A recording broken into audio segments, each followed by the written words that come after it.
Hey dudes, I'm back. We're Jake break. Nice. We're just chilling until Flame Trench, dude. Doing okay? Yeah. Um yeah. I Dude, what the hell? I hit the live button and my brain just stopped working again. What the hell's that about, dude? Man, I'm having the worst Friday. I was figuring we'd just chat for a little bit. Flame Trench is in about 30 minutes. I went and sat and stared at the beach for like the last hour. Traffic was a little bad, so it took me a second to get home.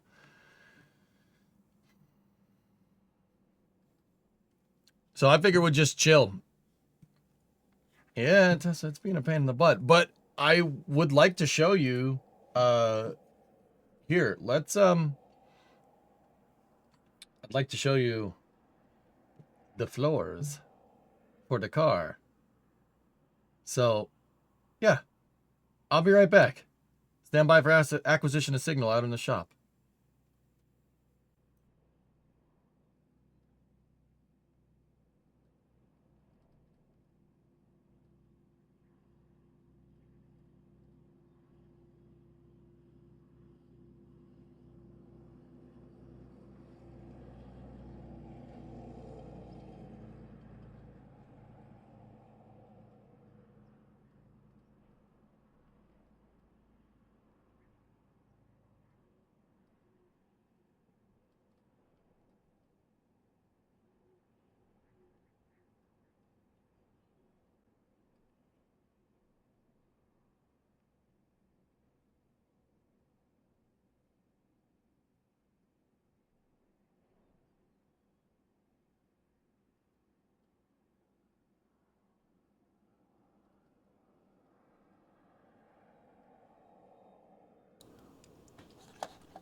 How we doing?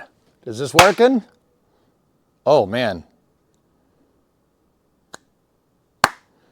that's like terribly bad. Give me one sec. Wow. Be right back.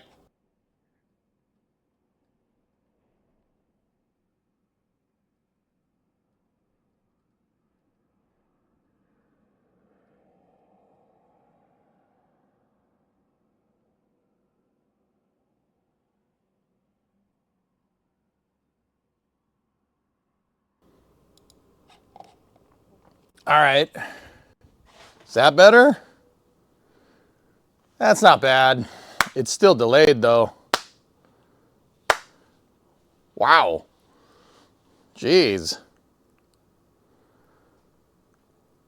It's the computer, Anak. It needs to be restarted. I just got to restart the computer. So, all right. Give me one sec. I'll be right back.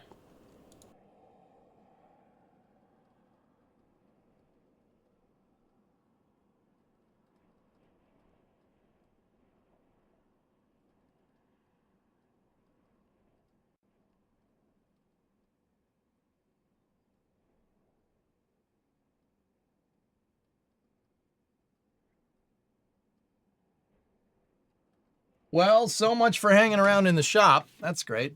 I'm going to give it a second for that computer to restart. It's not a 30-minute job test, so I'm not doing that. So yeah, oh, sorry. Weird content day for me. But I did get I got new floors for the car and I did get them unboxed last night before I left the shop and went and lied down. The rest of the parts are scheduled for Tuesday. And then once we got them, I think yeah, we'll start doing some work. Probably the week after.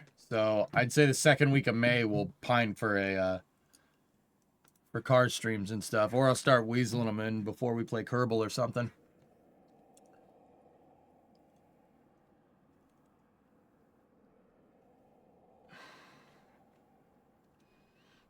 Lift installation when? I gotta get the Coronet rolling at least, dude. I have to get her rolling. Well, because the lift, it's in the spot where the lift would go. So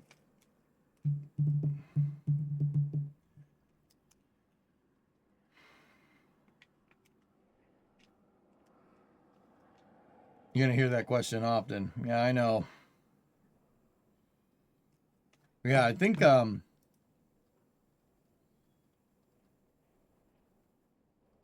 the next couple weeks should be open, pending like Starship and stuff. We'll talk about that for Flame Trench. But we should be good. But anyway, give me 1 sec. Let's go see if the shop computer's ready to go.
Okay.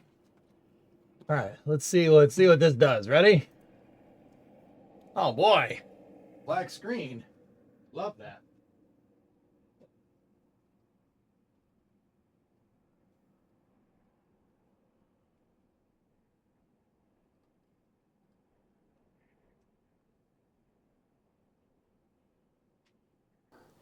Is that good? I think we're all right. I think we're good. Let me go shut the mic off in the office.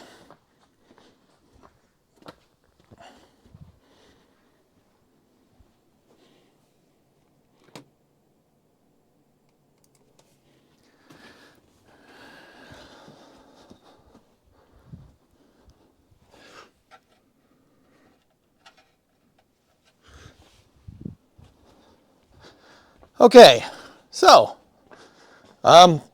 I showed you guys the transmission cross member that I got here. Let me take this stuff.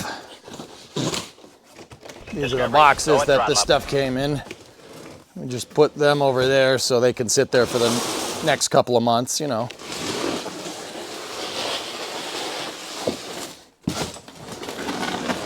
There, great, good, lovely.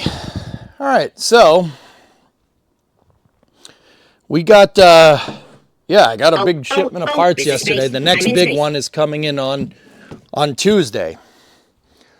Hey, Nova gifted a sub to ICUP. That's lovely. Okay, so the first one is the transmission cross member. Well, torsion bar cross member. This thing holds the back of the transmission in place with a bracket that's like U-shaped that goes right here. It holds the tail shaft of the transmission, and then you have your torsion bar. Your torsion bar mounts are these two cylinders right here. Mine's gone for what it's worth. Like from here out is gone and from there out is gone. That's a normal place for these things to rust.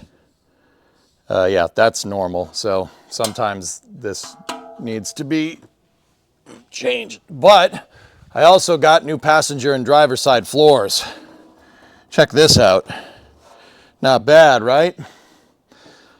So this is the passenger side, and then I have the driver's side one that goes kind of next to it. Here, let me. These two go together like this. They go right here. And the transmission cross member goes right here. It actually loops through. You can see where it should be by these two gaps right here. Keep them away. You don't want them to catch tin worm. Yeah, right. Well, yeah, I got to cut out all the rust. But yeah, so I've been trying to think about how I'm going to go about doing this. Now, I don't necessarily, these parts aren't necessarily ready to install. There's still a lot of rust that we got to cut out of the car.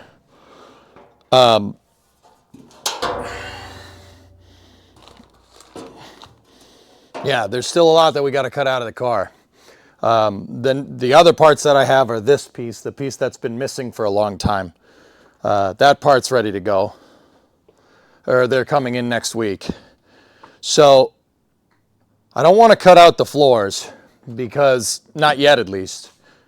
And I definitely don't want to cut out the transmission. Well, we can cut out the transmission crossmember. It doesn't really matter. There's nothing there holding that thing together. It's, like I said, it's not structural. It's not even holding the car together. It's gone. There's just nothing there on the outsides. The reason why is because the outside of it is like right here, and the front tire just spits road salt up into that thing, and it's been doing it for a half century, right? So yeah, before we cut out the floors, I need to reinforce the sides of the car. It's a unibody, so the structure is the body of the car, right? So I got to rebuild all the sides here, like what we've been doing, and then when the quarters come, we got to zap those back into position, right? Yeah. And then once I have the sides, both sides of the car rebuilt, that's when we can cut the floor out and go, because even with how rusty that floor is, that floor and the roof are the only things that's holding the front of the car to the rear of the car right now. That piece, the transmission cross member or the torsion bar cross member, is like a major structural point to hold the whole car together. Yeah, that's a big deal. So the floor and the roof are the only thing that's holding the front of the car to the back of the car right now. Normally it would be the sides, the rockers, these pieces right here. So like this thing, the sill, the door sill is basically the frame rail that holds the front to the rear of the car, but they're both gone. They're both rusty. So we got to replace the rockers first and then put the pan on. Put those pans in, and then the cross member as well. When we cut the floor out, we'll replace the cross member too. That requires us taking the front suspension apart. So we're going to be doing a lot more work up on the front of the car when we get to do that. But yeah, the freaking yeah, we have all the parts to build it. Now let's just do it. So I was thinking about how we're going to go and do this. I have new replacement rockers right here. And what I'm going to do is basically cut out all the old stuff, replace it with this. Discovery, go at right? And this doesn't go the whole length of the car. There's still a good deal of it missing from where it was rusty. So I'm going to cut out that, replace the front rocker so we can get the whole outer rocker replaced up there, right? And then I'm going to use what's left of that rocker to rebuild back here. I'm going to take all the good metal there is some, a little bit. There's mostly rust, but there's some good metal. And I'm going to rebuild the back there. That, I need the quarter panel to see how the quarter panel fits in here, but yeah, that's the idea. Once I see how everything kind of fits together, when the quarter panel patches come, then we can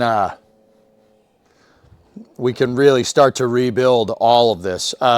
This side, the passenger side, has taken a lot of time because I don't know how this all goes together. Once I do it and we see how it all goes together, doing the other side shouldn't be that big of a deal. And by shouldn't, I mean that side is not as rusty as this side, so theoretically easier.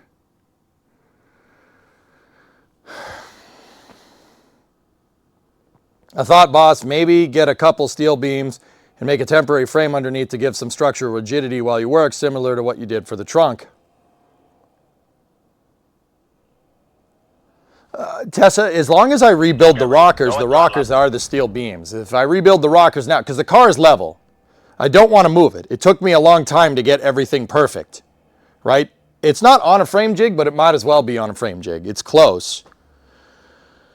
Like everything should be right.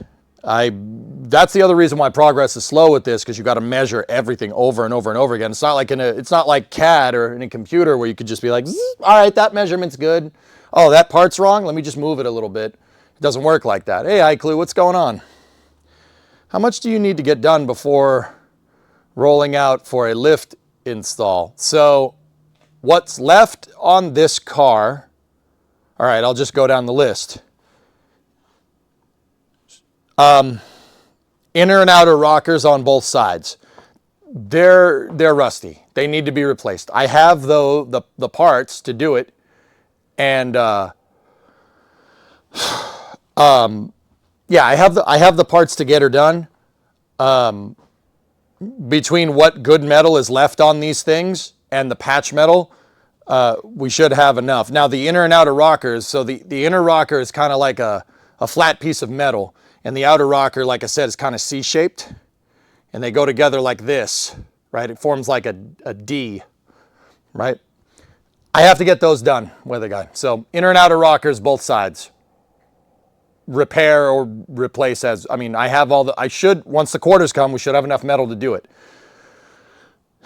Now, when the rockers are good to go, that's when we can fit the quarter.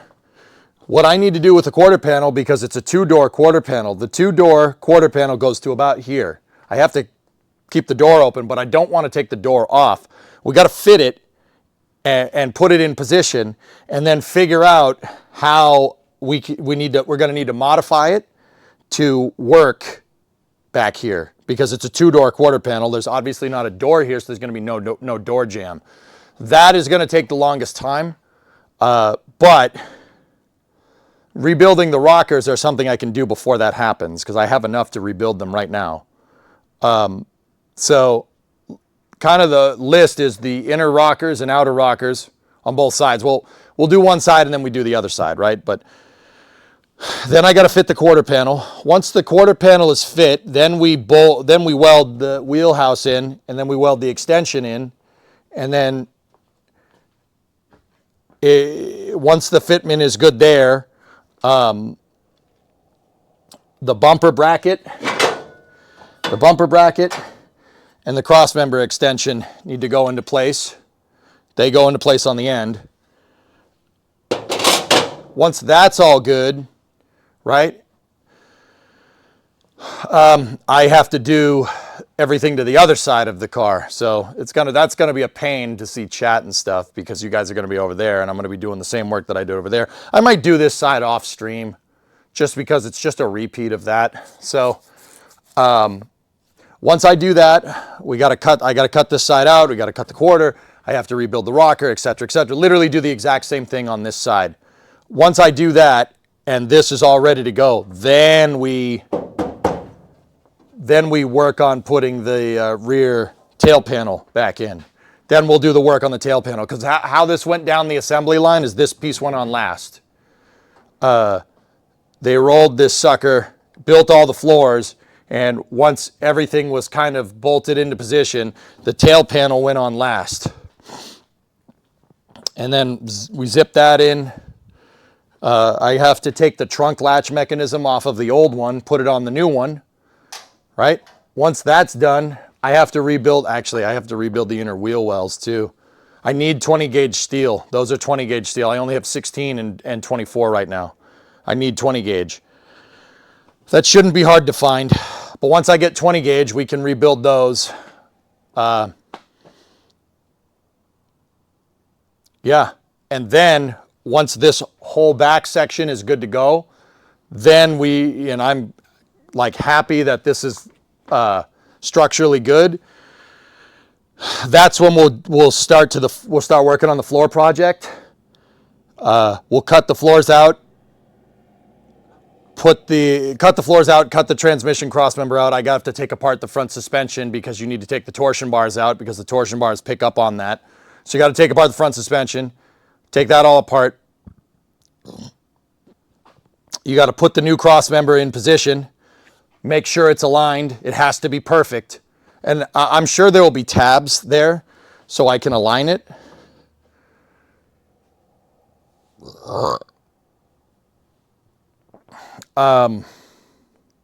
Don't stress about the lift. I'm not. I'm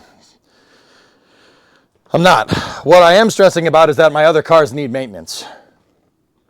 I have to do all my preventative maintenance on all the other cars, and not having a slab is kind of a pain in the butt. I need rollers. I need cars to be able to roll. So once we do all that, we cut the floors out. I put the new transmission, the new cross member in, right? Once that's all in and good to go, we can put the new floors in. And then once the floors are in, then yeah, we got a roller. That'll do it. That's going to take some time, dudes.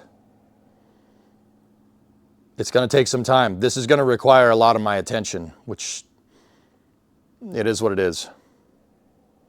It's what it's. But yeah. Once this shell is ready to go, then I'm going to undercoat. We're going to undercoat the bottom of the pans. Actually, it might be better to do that.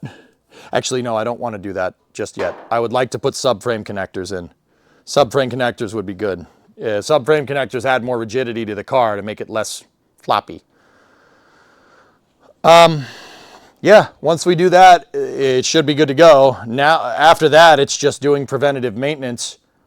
You know, I need new shocks. It needs new rear shocks.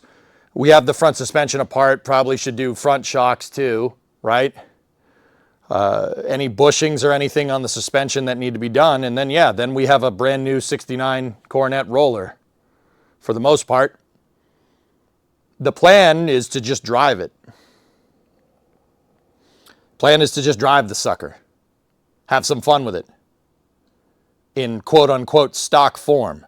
My ultimate goal is to have some fun with it in stock form, drive it for maybe a summer, have a good time, take it to some auto shows, etc., etc. And then, actually in that time when it's a roller, I want to get a new interior. I'm going to dynamat the floor, basically put noise deadening on the floor. I want noise deadening in the roof, new headliner, new carpet, probably new seat belts. Those seat belts are old.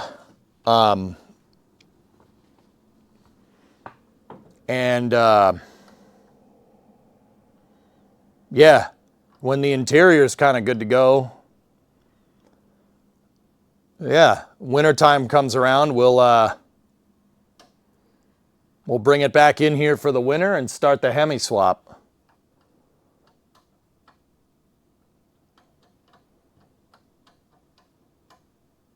Yep.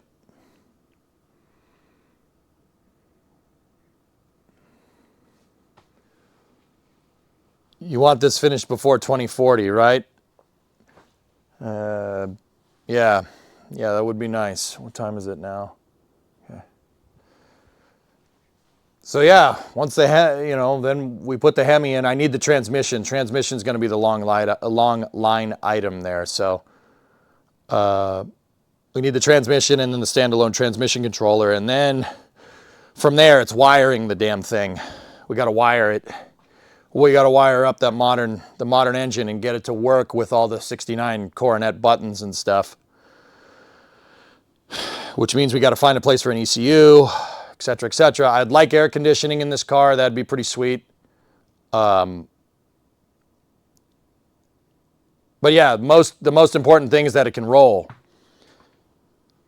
Because if it can roll, that means we can get the lift.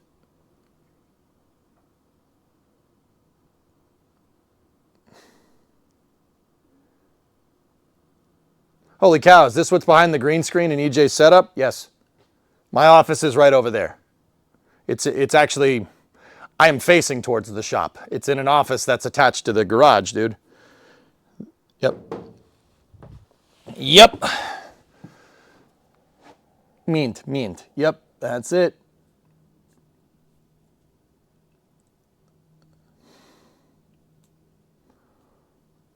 One garage beer simulator. I'm not drinking a beer right now.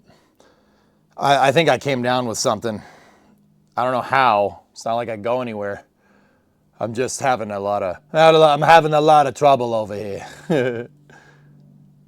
But it's all right. We'll be fine. Is the coronet spec'd out with the electroluminescent gauge cluster or just normal bulbs? It's probably just normal. Sound system for the aluminum can in a bag aesthetic. Yeah, I'll do something with the radio. I don't know. I'll do something with the radio. But yeah.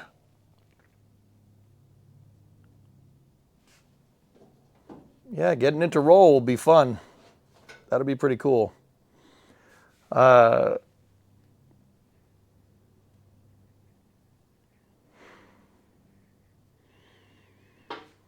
that'll be a good time.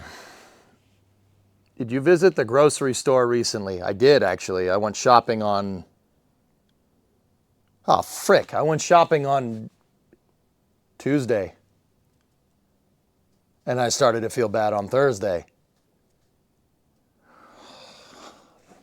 Freaking grocery store, dude.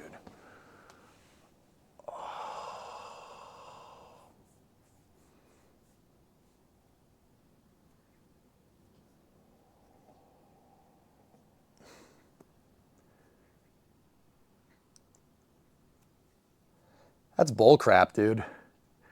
That's a bunch of bull. Like, I don't feel too bad. I just have no energy. Nothing. Whatever it is, it's pretty mild, but yeah.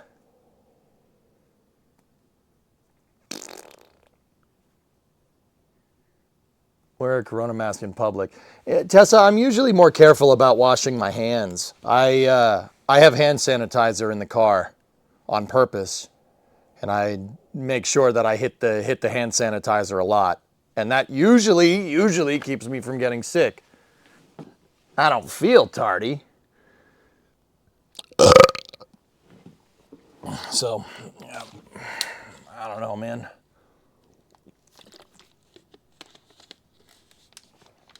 Yeah, I just don't. I'm just like, hey, what's up? Hey, how you doing? What does the car need to roll other than the wheels? New rear quarters, new inner rockers, new outer rockers, which I have. Everything is here or coming. I have all the steel for it, JP. It's just doing it. It needs new floors, needs a new transmission cross member. And then, yeah, most of the metal chat helped me procure. And yeah, there's not much after that, dude. A lot of the grunt work has been done. I did the trunk already. The trunk is really good. That's all. The whole back of the car, like the underside of the car back here, is super solid. It looks brand new because it is brand new. You know? Yeah, I gotta still rebuild those inner wheel houses, which sucks, but it is what it is. Yeah, that's no problem.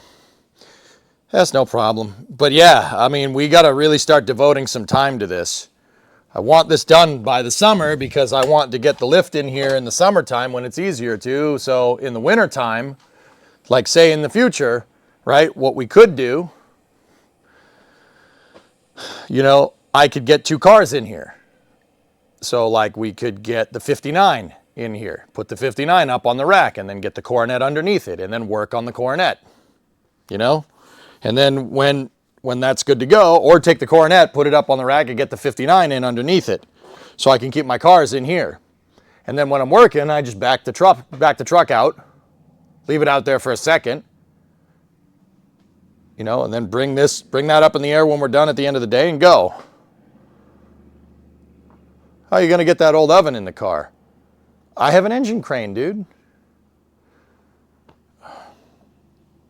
The trunk was an adventure, but yeah, we got it done, and it's laser straight. Like, we're good, man. Never work under a suspended load. Bad.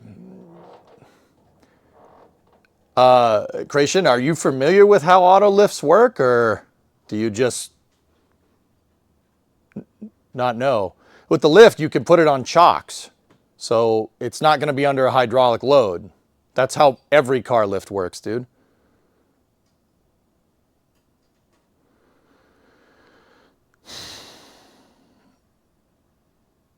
Is the lift to some assembly required? Yeah, you got to assemble it. It's not hard. It just takes time.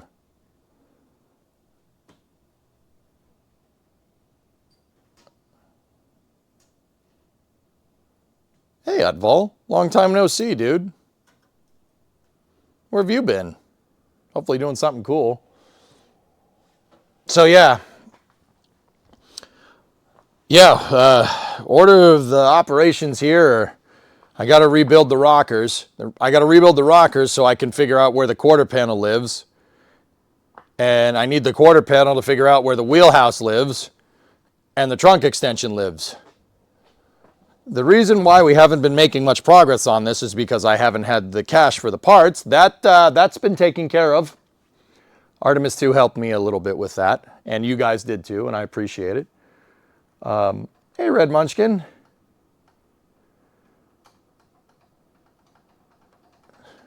What's up, dude?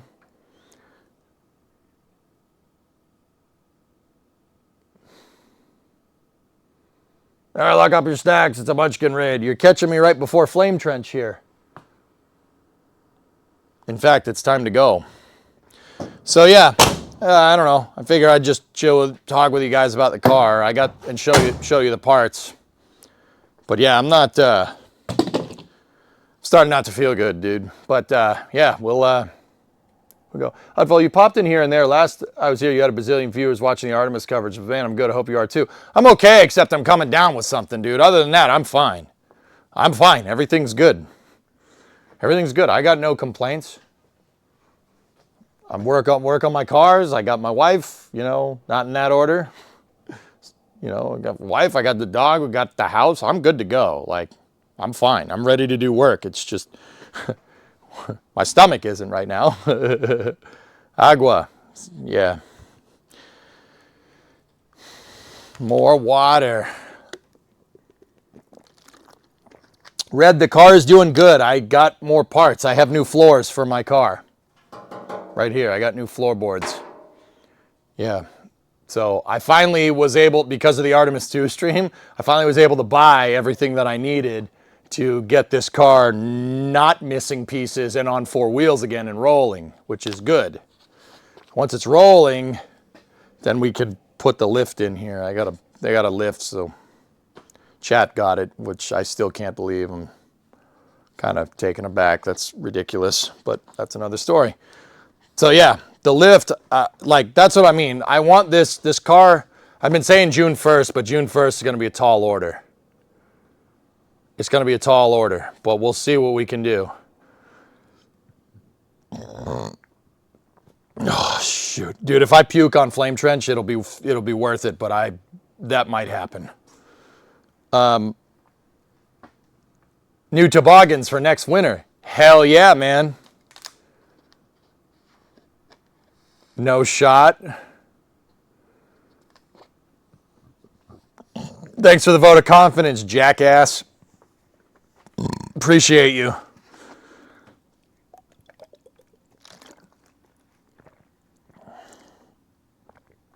But yeah, it really, the big thing, guys, is that it all depends on how we're going to have to,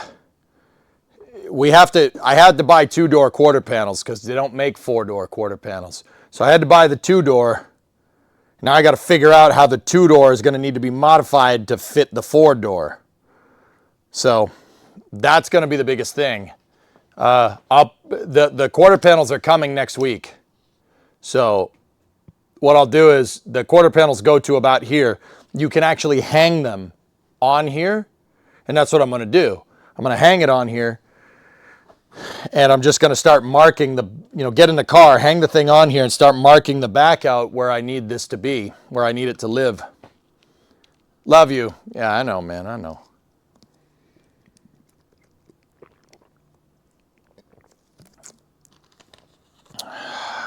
Yeah, Tessa, we'll see. So yeah, that's guys. One of the weeks in May, whenever we don't have a lot of rocket launches or something, which seems to be not. If April's any indicator, not a lot. Yeah, we'll get some work done. We'll get some work done, dudes. I'm just gonna allot a whole freaking week. I'm just gonna look at the space flight events, and I'm gonna be in here super early, and we're gonna sprint. We're gonna get this done. I'm at the point where you can hit the car and no rust comes out, at least out of the back. So I did get the floors all patched up over here. It's not pretty, but it works. Yeah, but I got to get in for Flame Trench Red. Thank you very much for the raid. Yeah, see, that's how you know it's straight, because the door makes this noise. Discovery. That's how I know she's laser straight. It's as straight as it would be if it was on a frame jig, dude. One more time, just because I love that noise. You don't get this with new cars. Ready?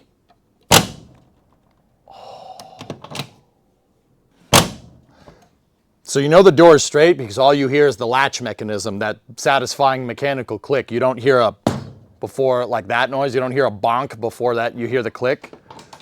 Ready? That's mint. Mint. That's how I know it's straight. I use the door fitment to see if the car was sagging in one direction or another. The car is laser straight. You know it's straight because of the way it is. The sound delay makes it even better. Just like an old Holden, mate. Yeah, that's right. All right, they're expecting me over on Flame Trench, mate.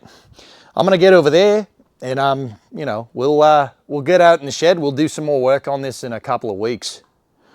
All right, stand by for a loss of signal from the garage, from the shed. I'll get up the Flame Trench music screen, and then we'll go. Cool. Stand by for loss of signal, as expected.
boy, it has been a while, but hey, we finally got Flight 12. That was such an amazing flight. We even had the booster return. Oh, you thought I meant Starship? No, I was talking Falcon Heavy, but you want to know about Starship Flight 12? Boy, do I have some news for you. Roll the intro.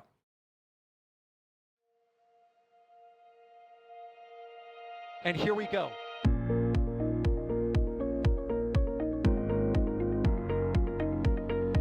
There's the W. Here's ignition. Doubling up. Did it just do a Kerbal? Back to the moon and beyond. Put that in the big bag, Gino. Back at home, we all have a lot of work to do, but from here, it sure looks like a perfect world. Propulsion continues to be normal. We did have an observation. Equinox. 343 unfolds to go. It's orange. Water towers can fly!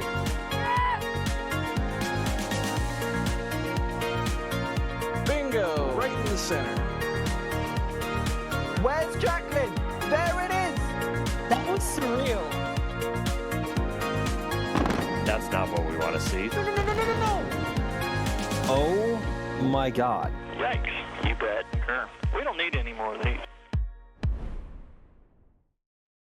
Welcome, everybody, to the Flame Trench. This is our weekly Friday news show where we go over topics that we find interesting here in spaceflight, and we get to have discussions with them with you, and things go very off the rails as long as everything is going according to plan. If it's going according to plan, then it's not going to plan, if that makes sense. I'm Sawyer Rosenstein. I will be your host for this week's TFT, but as always, I am not alone. Joining me today, let's see who comes up in the first box. It is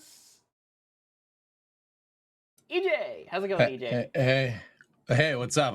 That was kind of like round robin to like see who comes up first. I was like, I don't know if it's gonna be me. What's going on? How are you, chat? How's everybody? Good. It's almost like I guess it would be Soyuz roulette instead of Russian roulette. Which rocket's popping up here? Because there's been so many rockets popping up. I don't know. Right.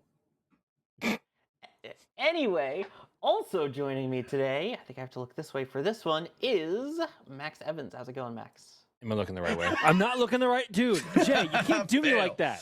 You Fail. can't do me like that, Alternate- Jay. it Oh my alternates God. Sides. It always goes left and right. Whatever. It's fine. But hello, everybody. Great start to the show here. It's been a while, but glad to be back. And there has certainly been a lot to talk about. April, the action-packed month of April is over, and now it is time to focus on the events ahead, i.e., Starship Flight 12. But more on that later. Absolutely. And also, that will be joining us today is Ryan Weber. I don't know which direction, so I'm just going to look straight ahead. How's it going, Ryan? Oh, I guess right. Okay, there you go. Woo! Hey everyone, how's it going? I'm Look that gonna way. here to talk Starship Flight 12, which I don't know if anyone paid attention over the last several hours. There's some news regarding it. We'll get to that. So yeah. Yes, and given today's date and everything happening, I guess it's very appropriate to say that today's producer, it's gonna be Jay. It is Jay Keegan pushing the buttons. my pulling the God. levers. I'm actually proud of myself for that. I just came up with that on the spot, so I'm patting myself on the shoulder. I thought of it in my head, and then Sawyer did it. I'm like, I'm becoming like Sawyer. Uh-oh. That's Well, like, somebody please clip that and like let that live forever. Like that was pure cinema. Well, as Billy Joel said, you may be right. I may be crazy. Anyway, so as always, EG's like, I'm done. EG's also like, joining no. us on stream today. Also joining us in commentary is Falcon Heavy. Falcon Heavy, how's it Falcon Heavy. going? There you go. Falcon Heavy. Oh boy. It's the person that said very reluctant pun token. I'll still take it.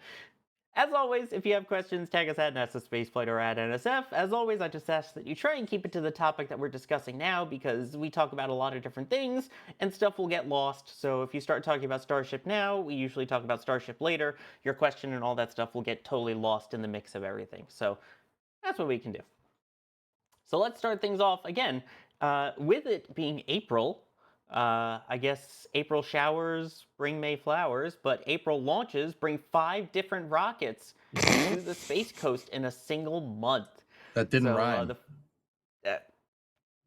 you know what? I used up all my good stuff with the May jokes. Okay, got it. It didn't rhyme, I do have to say though, but I think the message still made it across. Yeah, something like that. But yes, we had, for the first time in history, 5 unique rockets launching from the Space Coast within a single month. This is a really cool graphic put out by Space Launch Delta 45, who helped support the Eastern Range for these launches. So we had, in a single month, Space Launch System, Falcon 9, Falcon Heavy, New Glenn, and Atlas V. And of those, we had multiple Falcon 9s and multiple Atlas Vs. That is amazing. So 5 unique vehicles within a month. That has only ever happened twice prior to this. The first time was February of 1965, and that was a Delta C, a Saturn 1, an Atlas LV3, and a Thor Delta. And the other time, which tied that one, was July of 1966, which was Saturn 1B, Titan 2 GLV, Atlas Agena, and Delta. Also crazy that Atlas has appeared in all 3 of these, going 65, Yeah. 66, and 2026. But that was been a wild month, and of course, that was all capped off just the other day. Because today was May, so it was capped off by the final return of Falcon Heavy on its Flight 12. That was the joke in the intro there. We finally had Falcon Heavy returning to the Space Coast after 18 months away, and boy, did it deliver once it finally launched, besides delivering the payload into its correct orbit for Viasat on the Viasat 3 F3 mission. It also re-delivered its side cores to the landing zones, although instead of LZ-1 and LZ-2, this time it was LZ-2 and LZ-40, given the fact that they don't have the lease anymore for LZ-1, and technically they have LZ-2 only for Falcon Heavy landings. And now, of course, LZ-40 getting all the love, and it deserves it because it has become my favorite landing zone that I have seen so far, given how close it is and how loud it is and how spectacular it is when it comes to the actual landings. But it was an absolutely beautiful launch. And the other amazing thing that the Space Force said, the Eastern Range, in regards to all this, they had a quote in their press release that said, projections show launch demand could reach hundreds per year by the mid-2030s, which is mind-boggling. Already this year, including today's Falcon 9 launch, they have had 32 different launches from the Cape. Last year, for the first time in history, they reached over 100 of them. So I guess given the pace that we've seen with all these different rockets and everything finally returning, and the variety to what was the world's premier multi-user spaceport, although they now just call it Earth's premier spaceport over at KSC in Cape Canaveral Space Force Station, I guess, what do we think the pace is going to be this year for Florida launches, given that we're probably going to see a slower pace now with Falcon, given all the stuff with just read the instructions? I mean, with the retirement of just read the instructions, I think the sentiment or the reality of a lower launch cadence for Falcon, I think is just a reality that we all kind of have to face. And even more so depending on the results of Starship Flight 12, and because essentially operations for Falcon and Starship are going to be pivoting on based on the results of however Flight 12 does, whether it be success or failure. So there may be a bit of a lull here in terms of Falcon 9 launches, which have been the majority of the launch cadence here in Florida for a number of years now. But I think but also keep in mind, we also have Stoke coming in with Nova, and then also we have Terran R hopefully coming here as well for operations in the next couple of years, and that's not also including the second launch pad for New Glenn, and the Starship pad over at LC-39A, and the new pads over at Space Launch Complex 37. So we may be in a somewhat of a lull, especially just compared to what we're used to here for Cadence, because I think we had over 100 launches here last year. And I think 160 and change thereabouts for SpaceX's total Cadence between both the East Coast of Florida and the West Coast of California. So I think that it's probably going to be slowing down for maybe 2 or 3 years. But again, that all depends on how Starship does, but also that also depends greatly on the arrival of other medium lift launch vehicles like Nova and Terran-R in the next few years, and how well they do. Because that also depends on how the market evolves for a medium lift rocket as well. Because if there's no market, those rockets really have no reason to fly, right? And the only reason why rockets exist in the first place is for their payload.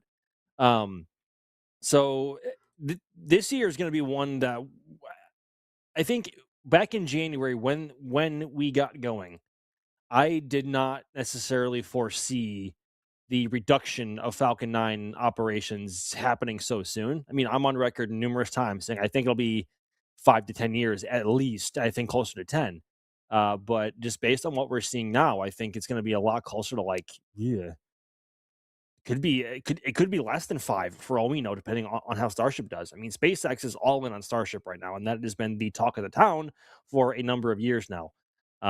So yeah, I don't know. It's going to take some adjusting to get used to. I think that much is certain, but I'm not quite sure how you guys feel. But also, you being here as well, Sawyer, you also come out into the field sometimes and see what happens here. But we may not have that happen so much going forward with Falcon, at least. Exactly. And I mean, we could have had 6 this month, but yeah, Vulcan is still on pause. I wasn't And going to bring up Vulcan, but yeah. someone had to. We could have had, for all we know, we could have had 6 different launch vehicles flying from the Cape, but someone's solid rocket booster nozzles keep falling off. Well, Right, it, I mean, it would have been 6 with an asterisk, dudes, just because Vulcan is Atlas 6, and you're not changing my mind about that. Anyway, continue, Sawyer. What? You heard me. No. I'm with Max on this one. That's like calling SLS Delta 5. I do call SLS Delta 5. I mean, even so, Delta 5 makes way more sense than Vulcan being Atlas 6. What? Ryan, help me out here. Tell them they're wrong. It still uses a Centaur, but a different Centaur. If we're gonna go that far, Centaur. I mean, we're gonna go with that. Different. I mean, the ICPS is kind of like an upgraded Centaur, so that means the Delta program is basically Atlas, so SLS is Delta Atlas. Let's just make it chaos. No.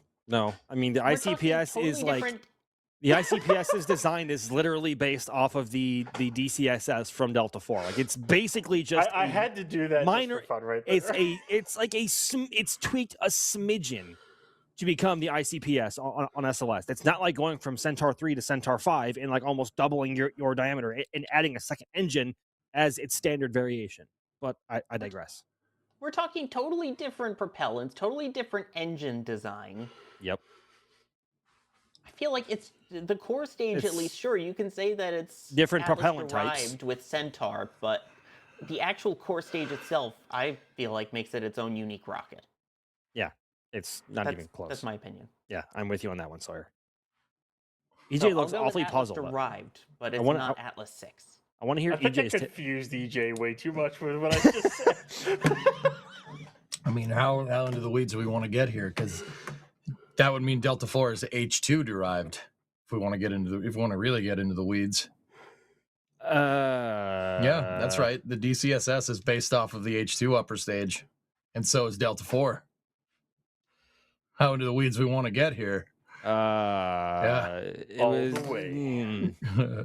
Thank you to the person in chat who said, yes, Atlas has always been Carolox. This is Methalox. What?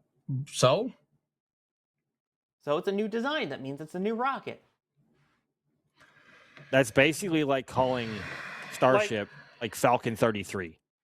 Right. The funny thing is with Vulcan is, well, yes, it's different and it's newer engines and it's Methalox now. Like, the principle of Vulcan is the same exact thing as Atlas. It's a sustainer core stage with a Centaur upper stage and solid rocket boosters. It's like that's kind of where I make it an Atlas 6 in my head. Yeah, they changed the fuel design, but like the actual principle of the rocket itself is the same thing. It's the same thing. Yep. Kind of like I mean, that's why SLS kind of like that, because it's a sustainer stage whole thing. But whatever, But so is Delta 4 push that then. off. Like Delta 4 also used solid rocket motors in the first stage, and all like what? Yeah, but all right, hold up. By the way, we need a poll in chat. We need a poll in chat just to get their vibe on it. Is it Atlas 6 or is it its own thing? I did its own this. thing, dude. You did this. You did this. It's all right. It's fine. But see, like, here's the thing. When they went from Delta 2 to Delta 3, right? When McDonnell Douglas did that, right? Delta 3 is a cut down Delta 2 stage with SRBs, and then they put a Delta 4 stage on top of that and made Delta 3, right? And then the difference between Delta 3 and Delta 4 is like they might as well be two different rockets, but because it retained the same upper stage, it became Delta 4. Per that naming convention, per that rule naming convention, SLS, that stage, the DCSS moved to the ICPS, which is now an SLS. Per that naming convention, SLS is Delta 5. All right. And why didn't ULA call Vulcan Atlas 6? Because Tory Bruno had a poll where they voted on the name. They were just going to call it Atlas 6. It's in all their documentation. Yeah. You want take the the truth? L. You can't handle the truth. Take the L. You can't take the L. Take the L. You drop this. But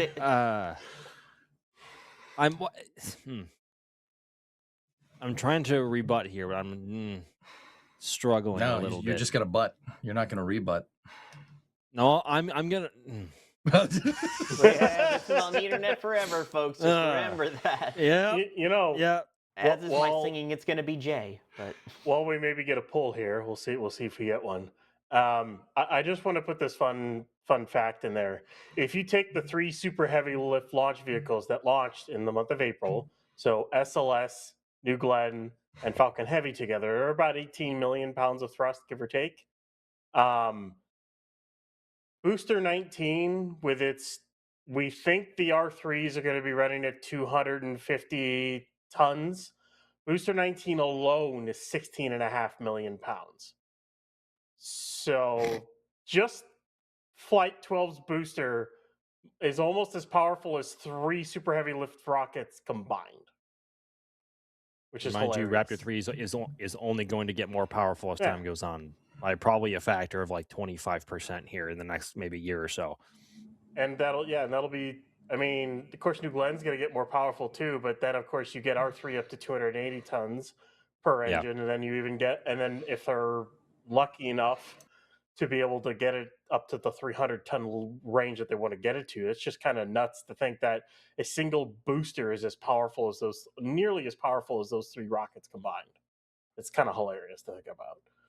And that's the version 3 starting point. Yeah, that's what's also mind-boggling. Like this is just the early variant. This is Booster 19 and Ship 39 are the early version 3 variants. Version 3, just like we've seen with Falcon 9, moving into Block 4 full thrust into Block 5. Even Block 5 was still going through some evolution during its lifespan, even though technically the Block 5 design was supposed to be frozen, so NASA could certify it to fly crew.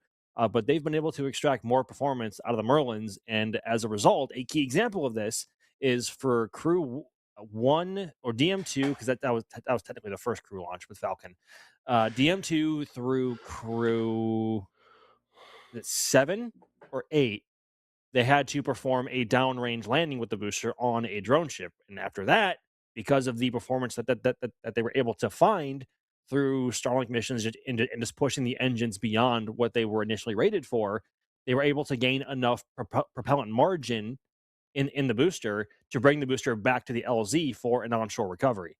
And we're going to see some more of that with the version 3 vehicle moving on to version 4 here in the next maybe 2 to 3 years.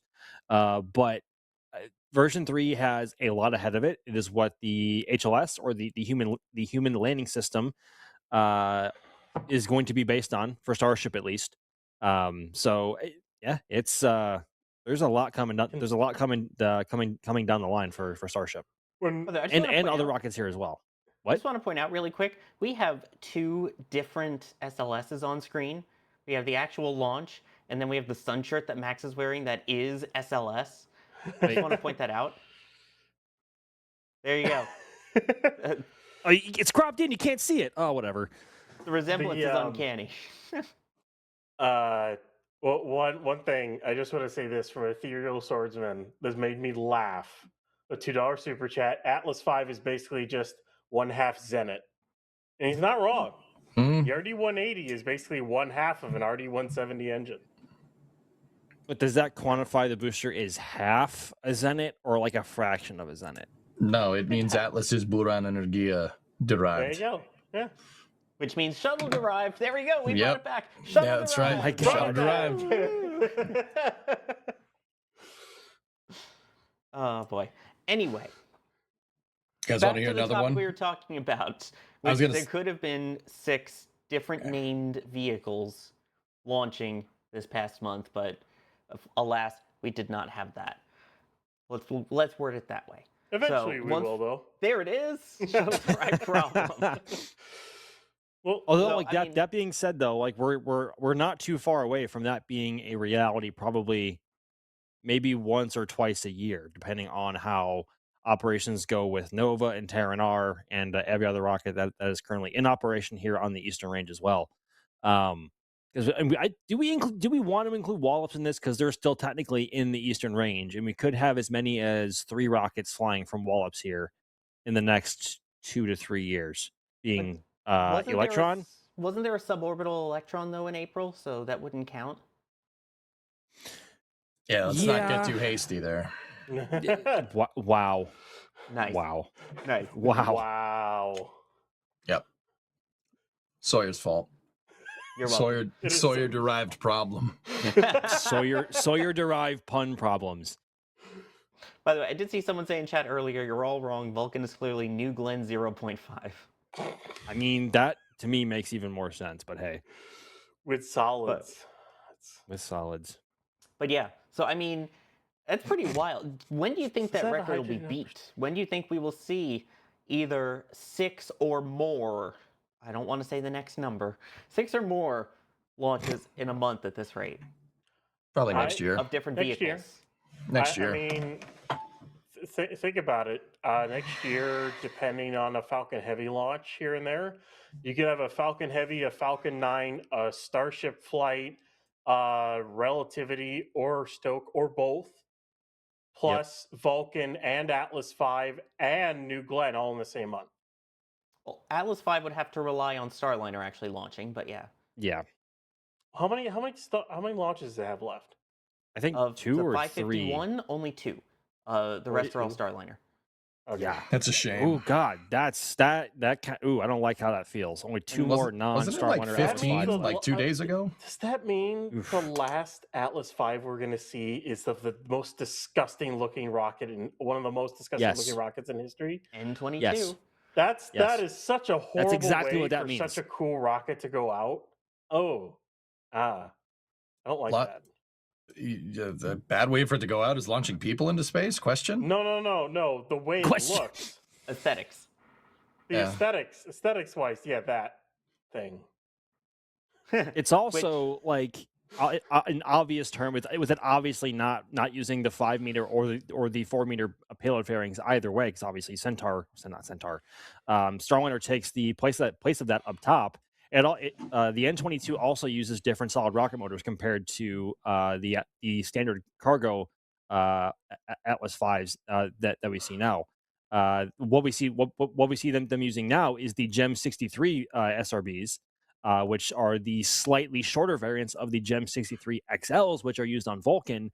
Whereas on the Starliner equipped Atlas, they use the AJ60s, which are an older design, but they are crew rated. They have less performance overall, but they're a much safer design. So in a way, we have I mean, they're very different configurations of Atlas, both the 551 and the N22, beyond what we're seeing like on the surface. But that's going down into That's a rabbit hole quibbling. itself. We're gonna start going down more rabbit holes here. Can I Yes. just say, Yeah. like, while Atlas is on its way out here, that whoever, the Lockheed engineers that threw together that architecture, that they were cooking. They were cooking with this one. Up to 5 SRBs, a single common Oh, yeah. core variant, right? You could have 2 different upper stages. You could have 3 different, or no, 7 technically, including the Not 22 different types of fairings, right? Yep. It's actually that's actually impressive for rocket architecture. That thing can literally do anything. It's Yeah, pretty and good, man. And it's even weirder because like the Atlas, they didn't the SRB mounting points on the Atlas 5 booster aren't symmetric. Like they literally Nope. just fit on the SRBs where they have space for it on the exterior because they have to avoid plumbing and valves and in portholes, all of that, just to mount the SRBs where Yeah, they it's the have enough room, transfer and that's tube why. between the Yeah, tanks. yeah, exactly. And like that's why you see with the 5 SRB variant, you have 3 on one side and two on the other. But even on the N22, where you would think because it has 2 solid rocket motors, you'd think it'd be symmetrical. It's not. They're still slightly off cantered to each other. So if you're looking either top down or bottom up through like a diagram or something, they're still off center. So it's really strange. It's really bothersome depending on on what level of OCD you have. But that also means you have some really cool Atlas configurations that have flown, including those with one SRB that literally like canters and like flies sideways off the pad. It's amazing. Yeah, but it's hard to think that it's very possible before the summer is out, we will see the end of Atlases with fairing. Oof. Do you think it's going to be that soon? I mean, they They have want to been get knocking these. these Amazon Leo equipped Atlases out like clockwork lately. Like, they got 2 off in a month. Like that is a rapid cadence for ULA. For ULA, yeah. 27-day turnaround, including a rollout to launch in under 24 hours, which Yeah. ULA has never done in the history of ULA. I think it was actually closer to 18, which is even more insane. Exactly. That's what I mean. I think they're going to want to get them out because Leo's behind schedule. They want to get as many of them up as they can. It's not like Yep. they have Vulcan taking up the pad that they have to worry about getting those missions out in the meantime. So might as well use up the Atlas fleet, complete those contracts, and while you get Vulcan back online, get out the last of these Atlases. So I don't want them to go away fast, but I think that's probably what's going to end up happening, that in the next couple months Yeah. we will see these final 2 551s fly. And until that happens, like when that happens, until ULA can get the SRB adventures, dare I say, figured out with Vulcan, don't know when they're going to be launching again, unless they want to fly a non SRB configured Vulcan, a VC0, which would be absolutely epic, I think. But I know that there's already been interest, I think, from the DoD and the NRO and the Space Force already in a non SRB configured Atlas. But depending on the payload size, the weight, and the mission parameters at hand, uh, it's not the most capable flying variant of Vulcan, dare I say. Like they have to literally underfuel the core booster just to even get an above 1-to-1 thrust to weight. I mean, it's gonna look awesome because you won't have any SRBs obstructing the views of the BE4s on the core stage, and it'll probably have a similar thrust to weight as an Atlas 5 with no solids off the pad, so it'll literally be crawling off the pad. Like it's the most unnerving thing to see the first time you see it because it's so slow. Not quite. I mean, maybe it's New Glenn Flight 1 slow. I'm not quite sure. I'd have to do a back-to-back video, a replay of both. But either way, they're very slow off the pad. But I think Vulcan, it's going to be, I want to say, probably 4 to 6 more months before we see Vulcan again at the earliest. The last one of those was the Amazon Proto flight for then Kuiper. So we would have to pull that up and see. That was the last 0 SRB Atlas that ever flew. It would be amazing to see how slow that is, and I can't wait to see the 0 SRB Vulcan as much as I want to see the 6 SRB Vulcan as well. But Then again, Yeah. you want the SRBs actually working first. Probably make the most sense. So Yeah. Yeah, It's we don't we'll want see. smart reuse SRBs. That's probably not good for them. Yeah, probably not. Smart reuse coming soon, of which Tori said he set them up for it, and yeah, about that. It's not I don't- happening, I- is it, bros? Yeah, I just was like genuinely- Gateway is still happening. It's only on pause. I was genuinely puzzled when Tory publicly said I left ULA on a good track for smart reuse when they're already 4 to 6 years behind in that program, and they've only had really one test flight of a subscale inflatable heat shield. Like I don't, I don't know about that. I mean, yeah, it's a cool concept with the inflatable heat shield, but I don't know. Why is everybody to screaming in see. the back channel? Because there's something really cool I see Jay has up in the preview. Speaking of slow rockets, at least slow at liftoff, we have New Glenn that we were talking about. Take a look at this. This was posted by Dave Limp just, 5:36, 1 minute ago, saying, cool video of New Glenn's fairing re-entry. For this flight, we installed an exo-atmospheric reaction control system in the fairing to control re-entry and enable recovery of the fairing. We're planning a parachute recovery later this year, and the data from these fairings, loading the rest, gives us the learnings needed to develop and refine that capability. It's like a bird It's trying to flap. Hyping up the crowd, like, come on, hands up, yeah, come on. The fact that it actually made it all the way to the water in mostly, if not in completely one piece, is very impressive. But I do have to say, Blue loves using the word exo-atmospheric. It really Because that's also how that's also how they describe the reentry burn. I got a question. Exo-atmospheric deceleration burn. Yeah, the exo-atmospheric deceleration burn is because they don't want to say supersonic retropropulsion, which is whatever. All right. But this one I don't understand. Like, exo-atmospheric reaction control system, like as opposed to an intra-atmospheric reaction control system, because those, like, brother, you could just say you put a reaction control system on it. Yeah. Fellas, the dirty secret, like, I just want to say, like, the dirty secret is that most fairings have RCS on them, even for expendable rockets. How do you think they get the fairings to separate? Yeah. There's thrusters in the fairings and they push them away from each other. That's how they get them to separate. Everyone does this. Like, I'm sure that Dave's talking about, like, other thrusters to get the fairing to steer through reentry, but also, like, why? Yeah, Are you calling it that? Yeah. You want to be different, I mean, they also the Blue naming convention drives me up the wall. Oh, I mean, man, it's so bad. When we're talking about raising or lowering the rocket, what is it? Upending and downending is the term that they use. Now we have this exo-atmospheric reaction control system. The way that they name their stages, besides the actual cool names that we hear publicly, I don't know. The naming conventions that Blue uses is just like, okay, that's. God, I can't get over how much. Say it. I can't get over how much that flexes. Like you have to, you gotta remind yourself what you're looking at here. So this camera is looking at a fairing that's 8 meters wide. Mm-hmm. Like that's carbon fiber, a thin carbon fiber that's 8 meters wide.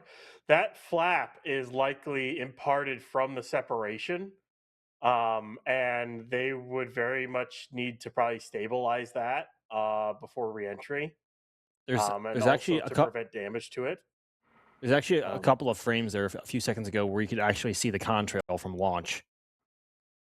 I noticed that. They'll have to stabilize that. They can do that with RCS and then orient it correctly for reentry and then deploy like a parafoil or something off of it and recover it. It's just, it'll take a few tries to do it, especially with a fairing of this size. It's not like it's a smaller Falcon 9 fairing. These things are huge compared to the Falcon 9 fairings. Falcon 9 I think they're fairings actually could fit inside of it. I think they're actually the largest payload fairings currently flying in the world right now, if I'm not mistaken. Yeah. The only thing that would have been larger is if SLS ended up getting its own fairings, which it never did. Yeah. So. Yeah. Hey, you don't know that. It still could happen, all right? I can It dream. could still happen.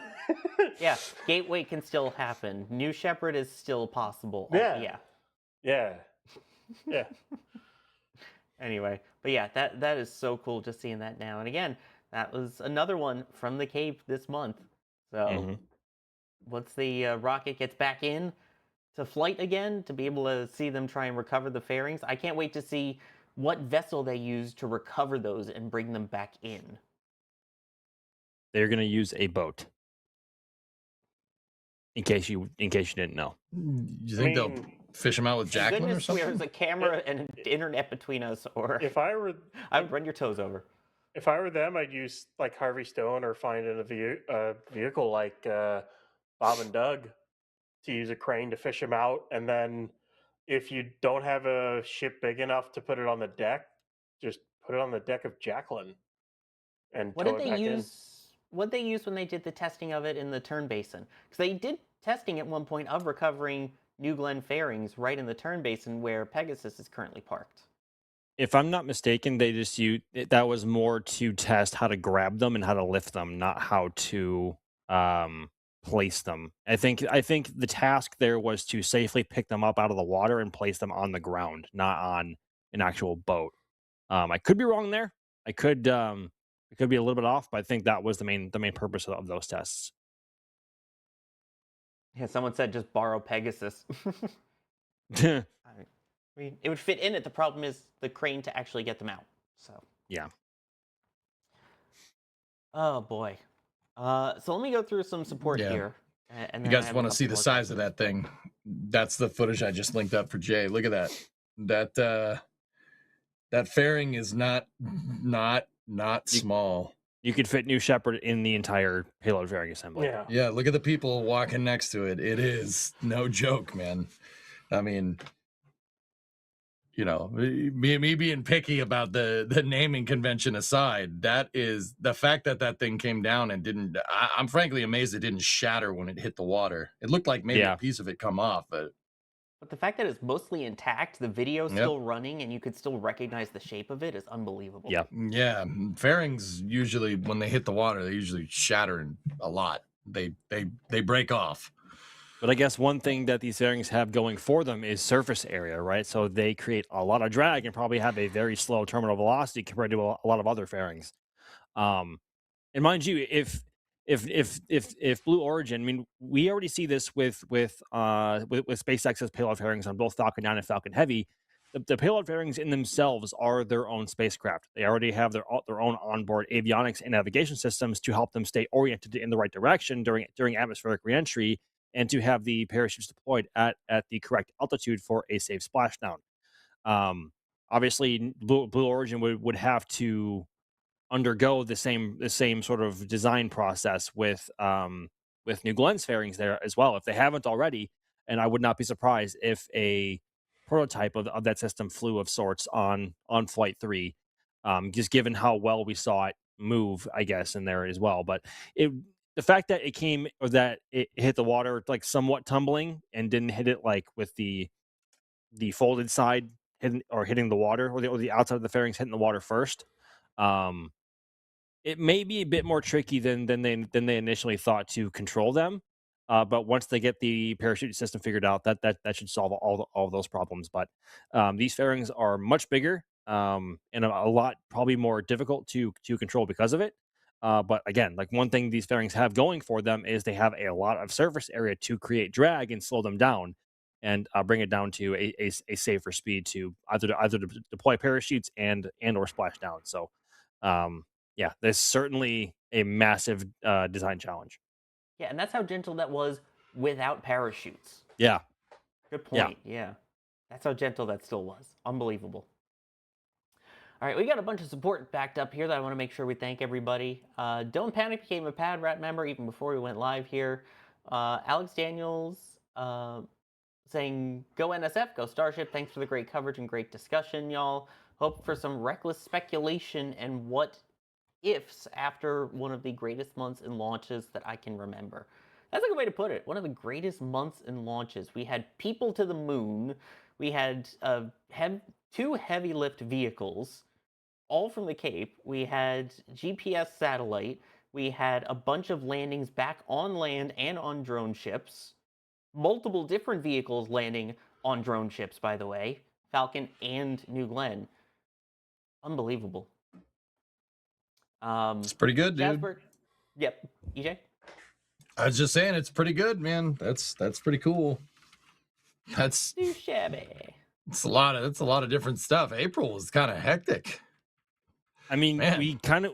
we've been kind of bracing for that since like January because we all knew Artemis 2 was coming, right? We all knew New Glenn Flight 3 was coming, and we knew that a Falcon Heavy would eventually come back around again, but we didn't know exactly when. But all three decided to coincide in the same month with each other. It would have been even more hectic, and I'm honestly kind of glad it didn't happen. But if Flight 12 was also tossed into that equation, oh boy, that would have created a lot of headaches for us here on the ground. But yeah, I think that was, the most chaotic month I've ever had covering spaceflight here in Florida. I think in my 5 years of doing this, that was insane. I've been doing this now. This will be my 15th year on site as media, and I agree. This is the craziest month, most hectic month, and coolest month I've ever been a part of in spaceflight. At least as long as I've been alive and covering this. So that was unbelievable. So cool. I mean, hopefully we get a chance to crash this month and actually get a little bit of sleep to catch up, which thank you, SpaceX, for backing down on Starlinks a bit so we can. But yeah, this is wild. Just wait for the month that Artemis 3 happens in. That's all I'm gonna say. Yeah. Ooh. Because that's going to be Ooh, boy. SLS plus Yeah. Starship, possibly Yep. also in New Glenn with their lander for all rendezvous and docking if they do both. Plus Falcons, plus probably a Vulcan. I don't know if it'd be hilarious if a Falcon Heavy lined up on that month, but who knows? I mean, Either way, it's going to be a little busy at that point. That's going to be a chaotic month. Yeah. Oh, looks like the poll is done. Yeah. What were the results? Oh, look. Looks Vulcan like is Atlas 6. 54% of the poll in chat are wrong. Yeah, 54% said Vulcan is just Atlas 6. 46% said it's a totally unique own vehicle, which that was closer than I thought it was going to be. I'll say that. Hey. I won't say which side, but I'll say it's closer than I thought. Hey, Max, sorry, you dropped this. Wow. Why do you just have that? What? He just felt inclined to Google that now. Oh, no. No, I've had that. I've had that in the bank. I've been waiting for the right time to use it in all my time covering space flight. Please tell me you don't just keep a random Elba at your desk. No. Who? No. Who? I mean, that would be good. I'd probably deserve it, but no. That would be very EJ of you to do. Just saying. Well, that would be an E and a J, not an L. Touche. Wow. Anywho. What? We're supposed Sorry. to do a show or something here? Sorry, I'm not, because I'm not doing too well over here. I'll be all right. I swear. Is this? We're supposed to be doing a show, aren't we? Oh yeah. Yeah, something like that. Artemis 3? Or what's next? Oh. I don't even know what's next. No, well, we're not done yet. Not yet. No? But wait, there's Brian, more. I'm the host. I'm No, your we're host, not- Sawyer we're Rosenthal. not I was just asking a generalized question, Sawyer. I'm sorry. This is number 50. We're not done. You're talking to the master of transitions here. When it comes time to transition, I will transition it. Okay? Shazbird saying Flight 12 net set, let's go. Yes, we'll be talking about that in a little bit. Bideford with the $25 super chat saying, here's for a great evening of discussion. Wouldn't be the same without you guys. Hugs all. Well, thank you.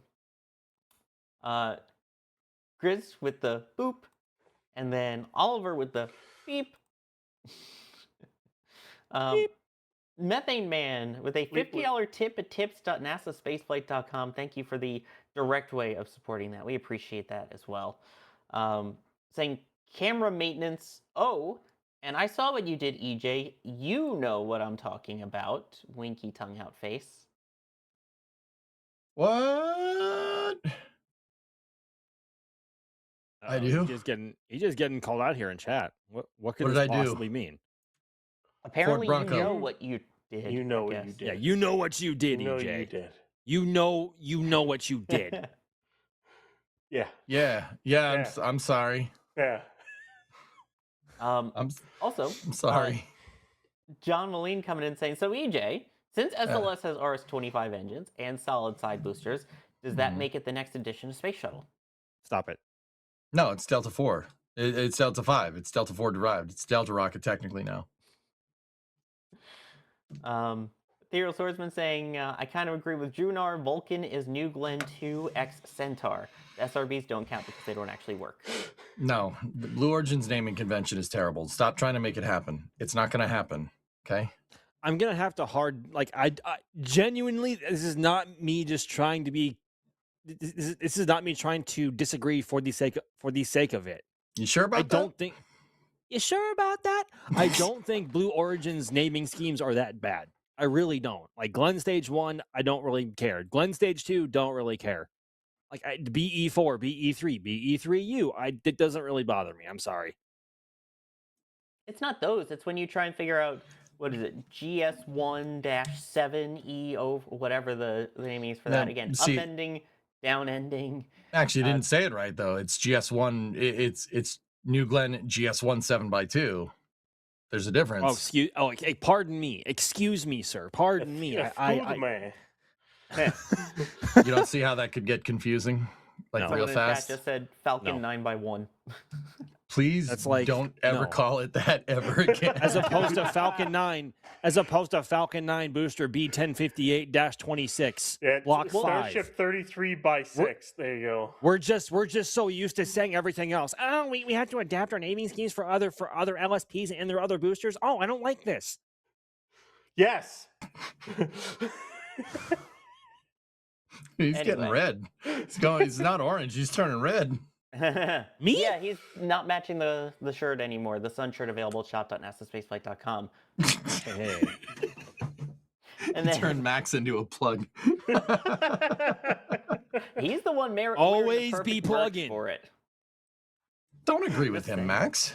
I have genuinely been wearing so we're now getting into these summer months here in Florida, and it's getting to the point where it was almost 90 degrees Fahrenheit today. And what is that in Celsius? Like 33? It's in the 30s. Just say, just don't do math in public, dude. Just say it's in the 30s. Jesus, okay. It was in the 30s. Right? It was in the 30s Celsius. And this is genuine. These sun shirts are genuinely 90% of what I wear, just because I'm not trying to get myself burned like crazy, even though I still kind of do sometimes. They do come in great. They're very handy. They're very handy. Yes, and you do come with the SRBs attached as well. Yes, I do. Max, I love it. So if we cut your sleeves and rip your sleeves off cleater style, is that staging or something, or? I think you might have to detach my arms for that to actually be real. I don't know. Wait, they don't come off? No. They don't come off. No, your arms are just the attachment points. That's all it is. Yeah, my shoulders are the actual joints. That sounds Totally painful. fine. It's quite painful, actually. It's the SRBs have a lot of thrust, and they all have to go through my shoulder. It can get kind of rough. Well, if your SRBs are doing most of the lifts, does that mean SLS is doing a handstand when it takes off? I guess the question then is, do you even heavy lift, bro? Do you even heavy lift, Jesus bro? Christ. Yes, Max heavy lifts, bro, because he's got the heavy lift boosters. Oh my God. Makes sense. Lord help. I hate myself sometimes. Help. Speaking of naming stuff here, Drunar talking about, how the fairings will be recovered with an intra-atmospheric amphibious asset. I like that. That's clever. Just no.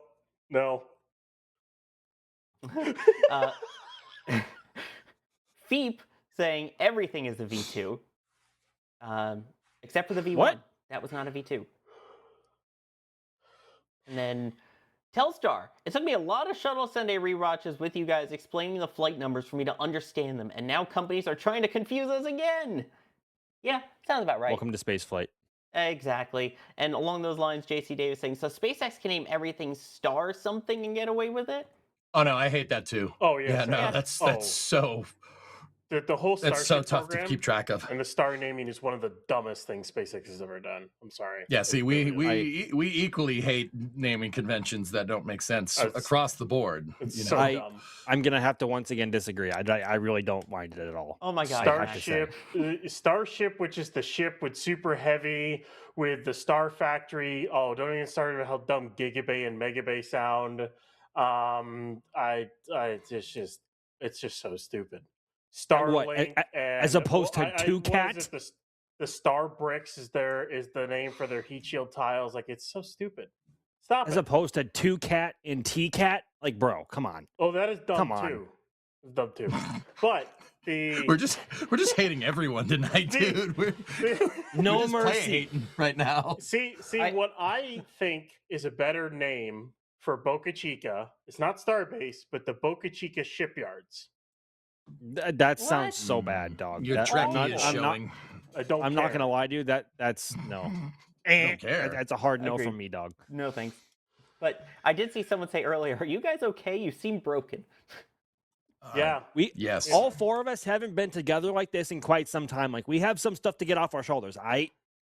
Yeah, like your boosters. You beat me to True. it, EJ. Darn it. True. And Now, then if I just take my hat off and throw it away, is that the Bearing the separation the confirmed. LAS jettison? Yep. yeah, it is actually. Ethereal Swordsman saying raptors are feet. There you go. Raptors have feet. I mean, someone in the Discord at one point did take you wearing the sun shirt and attach an upper stage where your head is and an Orion capsule on top. Yeah, someone did. That was rather remember enjoyable. That when- was quite funny. Kevin put my head on top of a couple of different rockets. I don't remember when that happened. It was a while ago with TFT. Wait, he though. did? I didn't Yeah, see he that. did. It was I a long remember that. time ago. I don't know if those pictures are still around. Oh, Well, I do want to point out, adding to the craziness of April, speaking of the Orion capsule, forgot to mention that the Orion capsule is actually back in Florida now, too. So not only did it launch from Florida, but it returned to Florida as well. You could see there on the screen this from Taylor Hose, who was the lead closeout member for Artemis 2. Integrity is back home. It made that little transfer there and then into the payload processing facility that they have there, the MPPF. So it is back, folks.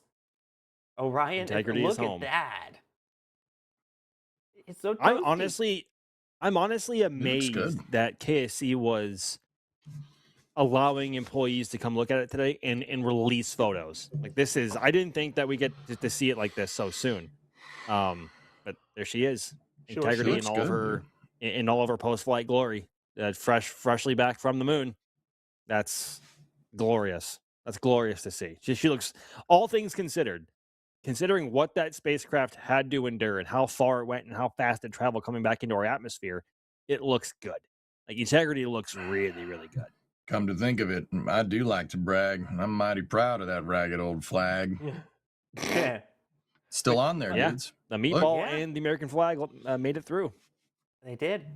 And I wonder what the math is then for the average speed, given that in 28-ish days when it arrived back here, it went from Cape Canaveral to the moon, around the moon, back, splashed down in San Diego, and then made it back here in under a month. That is some wicked speed. Over 700,000 miles. Plus the cross-country distance, too. Yep. Well, average speed, take into account speed at perigee in an eccentric orbit, right? Apogee at lunar semi-major axis, right? Right? We can do this. We can do this. You mean All right. Apple? This is all you. I studied journalism, so I don't have to do math. So, so I don't know. Okay, so let me think here. More or less 25,000 miles an hour at perigee in that type of orbit. And I think the slowest speed that I saw from Artemis 2 was like 1,000, but it was hard to say the reference frame, if the reference frame was in relation to the moon or in relation to Earth. As long as we're staying in a reference frame relative to Earth, I'd say like an average speed, probably, I mean, split the difference, right? Like, but then again, you have to take into account Keplerian physics, right? Of how stuff spends more time or less time at perigee, right? So I don't know. I'd guess like an average speed of like 8 to 10,000 miles an hour, somewhere in there. That's 16,000 kilometers an hour. I mean, if you said what's the average speed, right? Like that's some rough napkin math. African or European? I don't know that. Oh man, but yeah, no, that's pretty impressive, I gotta say.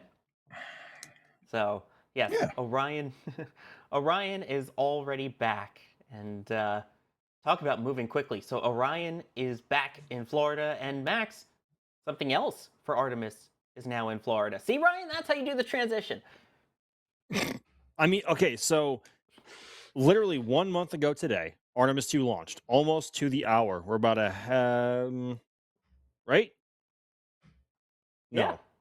Yeah, almost to the hour, like or minute. Like we're within an hour was of in the one 6 of o'clock 1 hour. month. Yeah. Artemis 1 launched, and then just a few days ago on the 28th, the Artemis 3 core stage, or most of it, was delivered and offloaded from the Pegasus barge straight from the Michoud assembly plant in Louisiana. Not even like Artemis 2 is like just weeks finished, and we're already unloading hardware and prepping hardware for our next mission in the Artemis program. Not going to the moon, but rather a very important demonstration, hopefully, of both HLS contracted landers, being that from Blue Origin and from SpaceX. And the reason why I say this is most of the core stage, the engine section is at this end of the core stage that you're seeing now with that blue Boeing cover. That is where the actual boat tail is going to be mounted, and then all four RS-25s respectively. So essentially, the move going forward from NASA is they're going to do most of the work in Michoud and then essentially ship the core stage as it is here, like you see here, and then finish the assembly work in this sort of blue assembly truss fixture or truss structure inside of High Bay 2 in the vehicle assembly building. So essentially what they have to do is, as I just said, they have to mount or finish the engine section, mount all four RS-25s, finish those twin exterior transfer tubes from the LOX tank, and an assortment of other small bits of work that can be done in Florida. So I think, I mean, guys, we're less than 1 month after Artemis 2 launched, and we're already prepping for Artemis 3, hopefully launching at some point in the second half of next year. But dude, this is wild considering how long we had to wait after Artemis 1 to see Artemis 2's core stage delivered here in Florida, and now we're already seeing bits of hardware delivered for Artemis 3 on top of some SRB segments already being delivered as well, and currently undergoing processing at a different facility at the Kennedy Space Center. They also I believe the LVSA, or the Launch Vehicle Stage Adapter, it is on site at the Kennedy Space Center, and if not completely ready for stacking when that time comes. But that being said, though, I don't think, as wild as this is going to sound, I don't think SLS is going to be the bottleneck in launching Artemis 3 on time. And considering the other factors that we have at play here, both on the side of Blue Origin and that of SpaceX as well, do we still think a 2027 launch target is still feasible for Artemis 3? And I want to go around the room on this one. Like, I'll go first. I'll say, oh boy, NASA is going to be waiting on SpaceX and Blue Origin, which is a phrase I don't think any of us would think anyone would say when, especially in the past regarding Artemis, especially before they redid the Artemis program. Which mission did what? That NASA's going to be waiting on them, because basically you look at Starship, and we'll talk about Flight 12 a little bit later, but you look at where Block 3 has to work in order to get them to get HLS working, and right now it hasn't flown at all, and that entirely hinges on flight 12. They're like, it's so much hinges on that flight. It's kind of ridiculous at this point. But that has to work, and then a couple more flights have to work, and then they have to get HLS working. They have to get probably 39A up and running, and then hopefully they can catch up and be ready to actually do Artemis 3. Blue Origin, they have their Mark 1, which is back in Florida. That needs to launch. That needs to go well so that they can get to Mark 2, and then they can get that to work well, and then do a rendezvous with that as well. If they plan on doing both during Artemis 3, or if one's ready and one's really not ready at all or not close, they just decide to do one or the other. Neither of them are really closer than another. SpaceX could make that massive leap if the first few flights of Block 3 are perfect. If Mark 1 is perfect, then Blue Origin will have a pretty good step as well. But I think, honestly, they're both kind of in the same realm right now. They need their initial flight test to go perfect, and NASA's going to wait on them. Will it make it next year? Maybe by end of year. I'll say that, maybe. But NASA's going to be waiting. It's kind of hilarious, honestly. We also have to consider that, we still have yet to see any real tangible hardware from Starship HLS to this point. We can only really speculate, and I keep saying this on Starship Update like almost every week, that the only nose cone that we have not seen in Star Factory since September is Ship 44. And because of that, we have this wild speculation that maybe that's HLS hardware, or maybe that's being scrapped because they found some errors in it, whatever. We haven't seen, besides renders like this and also renders of the interior of the Starship HLS, we have not seen any physical, tangible hardware. And even though we have from Blue Origin, Mark 1 itself is a subscale variant of Mark 2, which itself is much bigger and needs to be certified to carry people. That's also not including the fact that New Glenn is currently grounded due to an issue they had on GS2 during the recent Bluebird 7 mission. So I would have to agree with you there, Ryan. And also we have to consider that SLS is going to have a much easier road for it ahead of time compared to Artemis 1 and 2, in that there's a great possibility that they are not going to be launching with an ICPS for Artemis 3, which will save them a lot of time in processing and assembly, and this one less thing to do and check off during the wet dress rehearsal, which they may or may not do with Orion already on it. And they might do, I guess, what I've heard some people lovingly call it, a headless wet dress rehearsal with nothing else on top of the core stage yet besides the LVSA. So still a lot yet there to be seen and learned about how Artemis 3 is going to go on the fronts of both NASA and both of their contracted HLS providers. But hardware, the momentum is already rolling in the Artemis 3 direction, and there's no stopping it unless there is a major issue.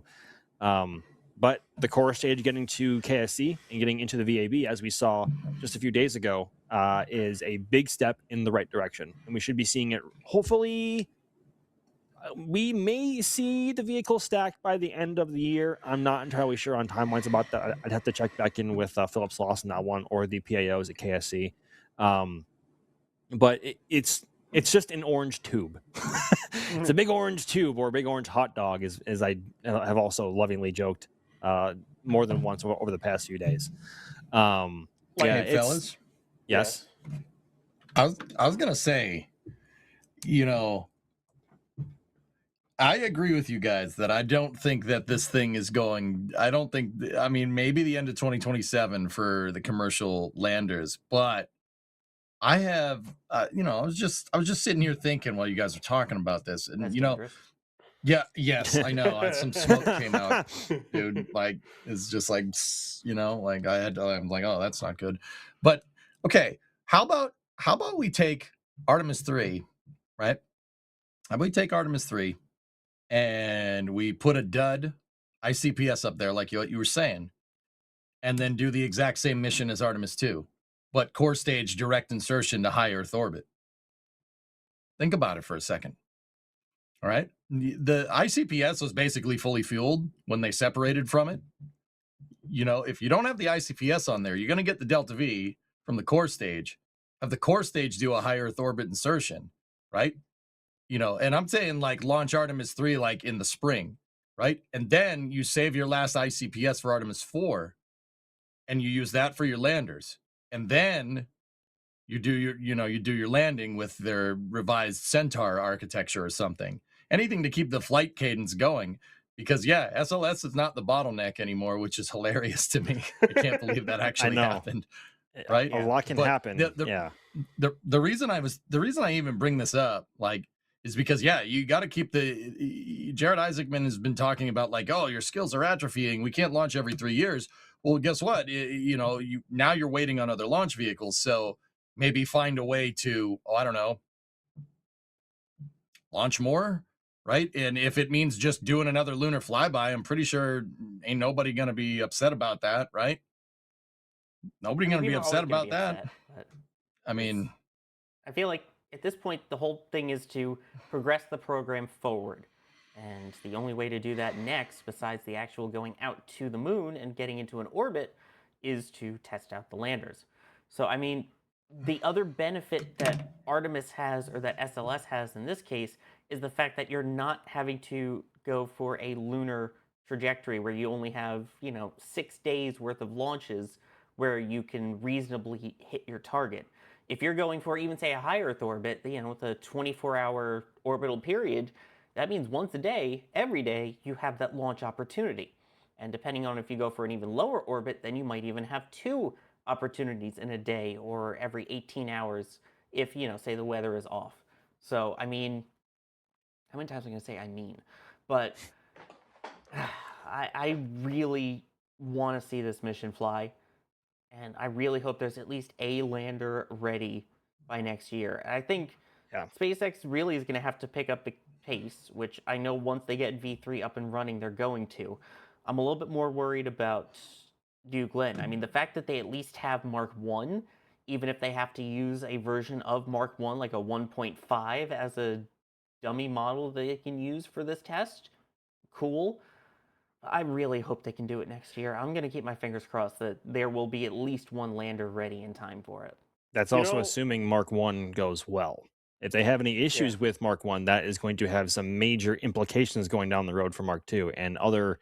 If they want to fly a second Mark 1, like Mark 1.2 or whatever they want to call it, like there's a lot at stake for both contractors here, and something tells me that SpaceX is working on a lot. I mean, obviously, they I think it's safe to assume they are working on a lot more behind the scenes than we could ever possibly conceive.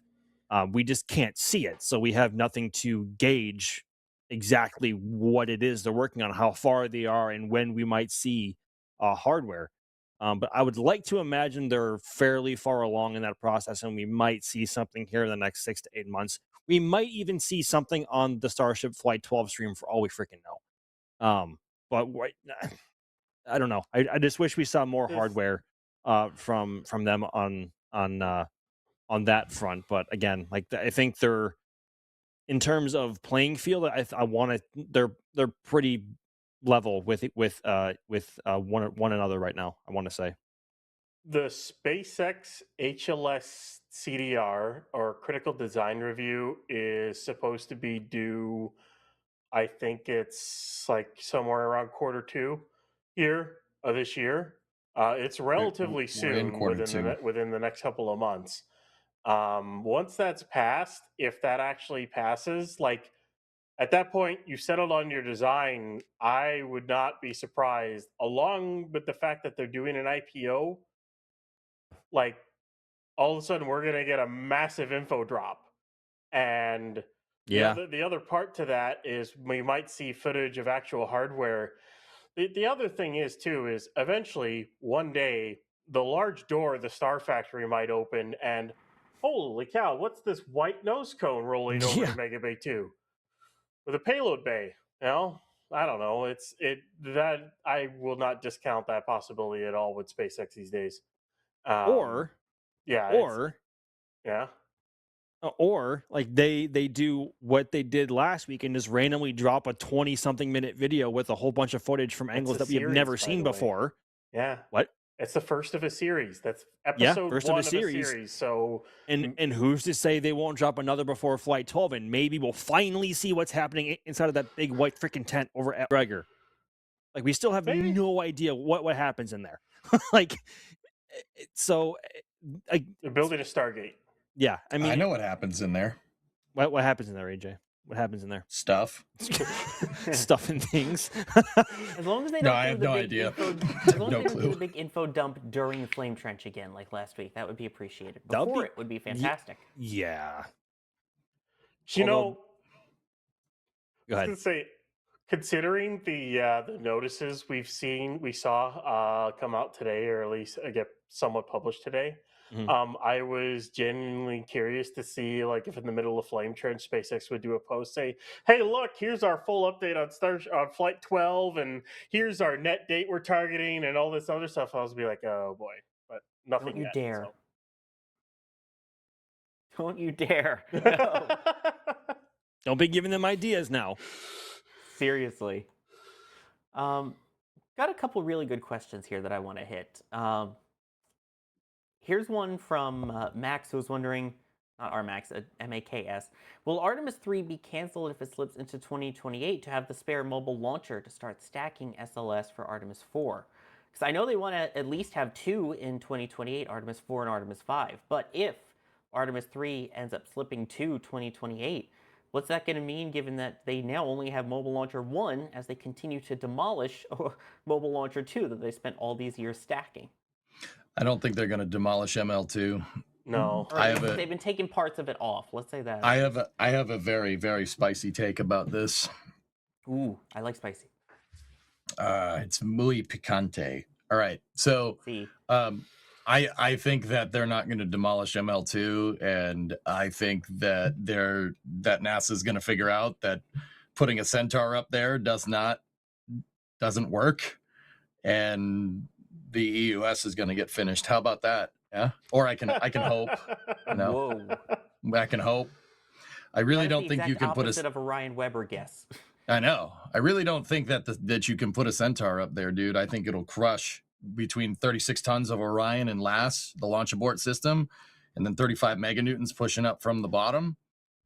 I don't think you can do it, dude. So I think the right course of action to answer Max's question is start retooling High Bay 1 for that mobile launcher, and then push forward with the EUS and get it done. Because you got to remember, like the EUS they didn't want to do it because we have to launch on a higher flight rate, so let's use less launch pads to launch on a higher flight rate. Question statement. Hello. I mean, so I think they're going to do these feasibility studies with Centaur, and you're going to figure out you can't put a Centaur up there. I've done I've done some quick math out on my stream over on my end, and it just you'd have to reinforce Centaur with an adapter that's like the Centaur forward load reactor. Guys, we were talking about Atlas V a little bit earlier, right? You know, the Atlas V 500 series, which we only have two left of, has the CFLR deck, the Centaur forward load reactor. Some of the fairing is in the load path for the payload, so the payload doesn't crush the Centaur under the force of the thrust from the bottom of the rocket. Right? You're going to have to make something like that, or reinforce Centaur, which completely defeats the point of using a flight-proven stage. I don't know. Maybe I'm wrong. Could be wrong. Maybe they know something I don't. I just have the hat on, all right? I don't know. But yeah, I think that's what's going to happen, Max. I think they'll figure out that, yeah, scrapping ML2 is only delaying things even more than it already could be delaying things. I don't know. Chad, what do you think? I mean, I know I've seen them when we were by the Cape there. You see them removing parts. We've seen on our Space Coast Live cameras them take down the White Room and things like that. I really want them to be able to keep up that pace. And I know Jared Isaacman, as administrator, was very adamant that they will be able to do the turnaround much quicker. I think he was asked that question, actually, about the mobile launchers. He said that, they plan to be able to turn things around quick enough that it won't be as much of an issue of worrying about having to refurbish it and do it between flights. Oh, yeah, actually, I asked him that question. He answered that in the post-launch press conference. So, I just, I mean, I hope Sawyer, that's I the guess case. I really just don't get where they're going to get more stages from, because I'm pretty dang sure physics is going to slap you if you try to put a Centaur 5 up there. There's a reason, like back in the day, I mean, keep in mind this is different rocket, different architecture, but the same idea. They started the Apollo program, they wanted to put a Centaur on top of Saturn 5, and they figured out that you can't. Like, and don't get me wrong, like it's not like we couldn't do it. You'd need to redesign the adapter, but remember, the whole point is flight expediency here, right? That's the whole point, right? We want to start building this out, and we want to start, flying on a relatively high frequency. Well, okay, you're not. I don't think you're going to do that with Centaur 5. Yeah, we need an S4B. That's what we do need. just make an S4B and bring the J2 back and put that on top of SLS. I'm not even kidding. Or I was thinking about another thing. This is more theory crafting on my part. Have Blue make a cut down version of GS2, like I don't know, half the size. That'll work. Just half the height. I don't think it'll fit in the VAB. You'd have to expand the roof, which I don't think is like a completely unfeasible thing to do. It's right? not. Yeah. But that's the reason why they didn't put GS2 up there in the first place, because NASA in like 2017 was like, no, we can't do that because your stage is not going to be done in time. This is a live view from the Cape as Neither ML2 is yours. currently. Just wanted to point that out. Yeah, right. That's what they said, and then they said they'd have to extend the roof on the VAB. They said that was unfeasible because can't be bothered with EJ, raising a roof. Forgive my ignorance, but wouldn't cutting GS2 in half be kind of already like a Centaur 5? No, not at all. How so? Oh no, not this again. Not this again. How so? No, GS2 is using a completely different style. I'm genuinely asking. Okay, so Centaur 5 is using a stainless steel. They're using stainless steel, and they're using balloon tanks. So a Centaur works on the same principle as like a full can here, right? This one's empty, so you can, sorry, yeah, the Yingling people are going, yes, right now. Like, you can press on it. You can crush the thing if you really need to, right? I have these here for an example, right? You can crush them. So Centaur relies on pressure for structure because the balloon tanks, the idea is that you have more fuel on your rocket and less rocket on your rocket. You use the pressure for structure, okay? Now that has its benefits, but that also has its drawbacks. The benefits is that you made an upper stage that's mostly fuel and oxidizer, and you have a really low what's called mass fraction, right? Dude, this stainless steel is maybe a little bit thicker than tinfoil, like maybe a little bit. Just it's not about any of the thickness of a dime, maybe. It's really not very, very thick, and that's on purpose, right? They use the pressure. Centaurs can't stand up by themselves. It's not like Starship. Starship is using 4mm 304X stainless. It's totally different architecture. But yeah, exactly. To keep that thing up. That's why Starship can stand up when it's unfueled. If you try to do that with a Centaur, it'll crush. Even like this. It even had issues with Starship. If you go back to like Booster 4, where they had barely any stringers in those tanks, you could see the thing dent and start to crush itself. And if they ever wanted to go inside the tanks, they had to hook a crane up to it to depress the tanks and then go into it. So there's another example is, stainless steel is great. It has its drawbacks. Now, and with Centaur as well, if you want to go inside of it or work on it or transport it, you have to apply tension on both sides and literally pull it, so it doesn't lose, or else it'll fall apart. Any structural integrity. Right, exactly. So that doesn't happen with GS2. GS2 is using stir welded, I think it's 7000 series aluminum, either that or it's aluminum lithium. I don't know what the exact one is. It's one or the other, either aircraft grade aluminum or aluminum lithium. And it's stir welded. It's stir welded orthogrids, which is more in common, more like a Vulcan core stage than anything. Point is that you can put the structure. It's way stronger. It's using way thicker aluminum, and it's using billet stringers. So they start off with a thick plate of aluminum, and then the plate's gigantic. It's like 20 feet by 10 feet, and they mill in all the structure in the form of an orthogrid, you've seen them before, Max. Like SLS does the same thing, right? Yep. And same with the Vulcan first stage, also an orthogrid. Correct. It's the exact same idea. And then they put it in a barrel and they stir weld it together, and then they go test it in the 2CAT, right? Like that is much stronger. That is way stronger. Like a cut down GS2 would make it so you don't need as crazy of an adapter. But then again, see, like that's the thing. And that, I guess, like I'll concede that wanting the EUS back is kind of hopium. Like it absolutely is. It's very much hopium. I don't know if Congress has their way. It's not. Like I don't know. We don't know. We're gonna have to wait and see. But you're still running into like any off the shelf solution here is going to require a pretty significant redesign. And I can't help but think in the back of my mind, like, was the EUS going to take that freaking long? Because it's not just putting another stage up there. You can't kit bash rockets. It's not Kerbal Space Program. Taken from me, I play a lot of that game. You just put a stage on top of another stage. It doesn't matter, right? Like there's a lot of other things to consider. You know, loads, load path, aerodynamics. But you're basically requalifying the rocket, and you got to go back into the wind tunnel, et cetera, et cetera. Like, is there any stage that's an easy off the shelf solution here? And the answer is no.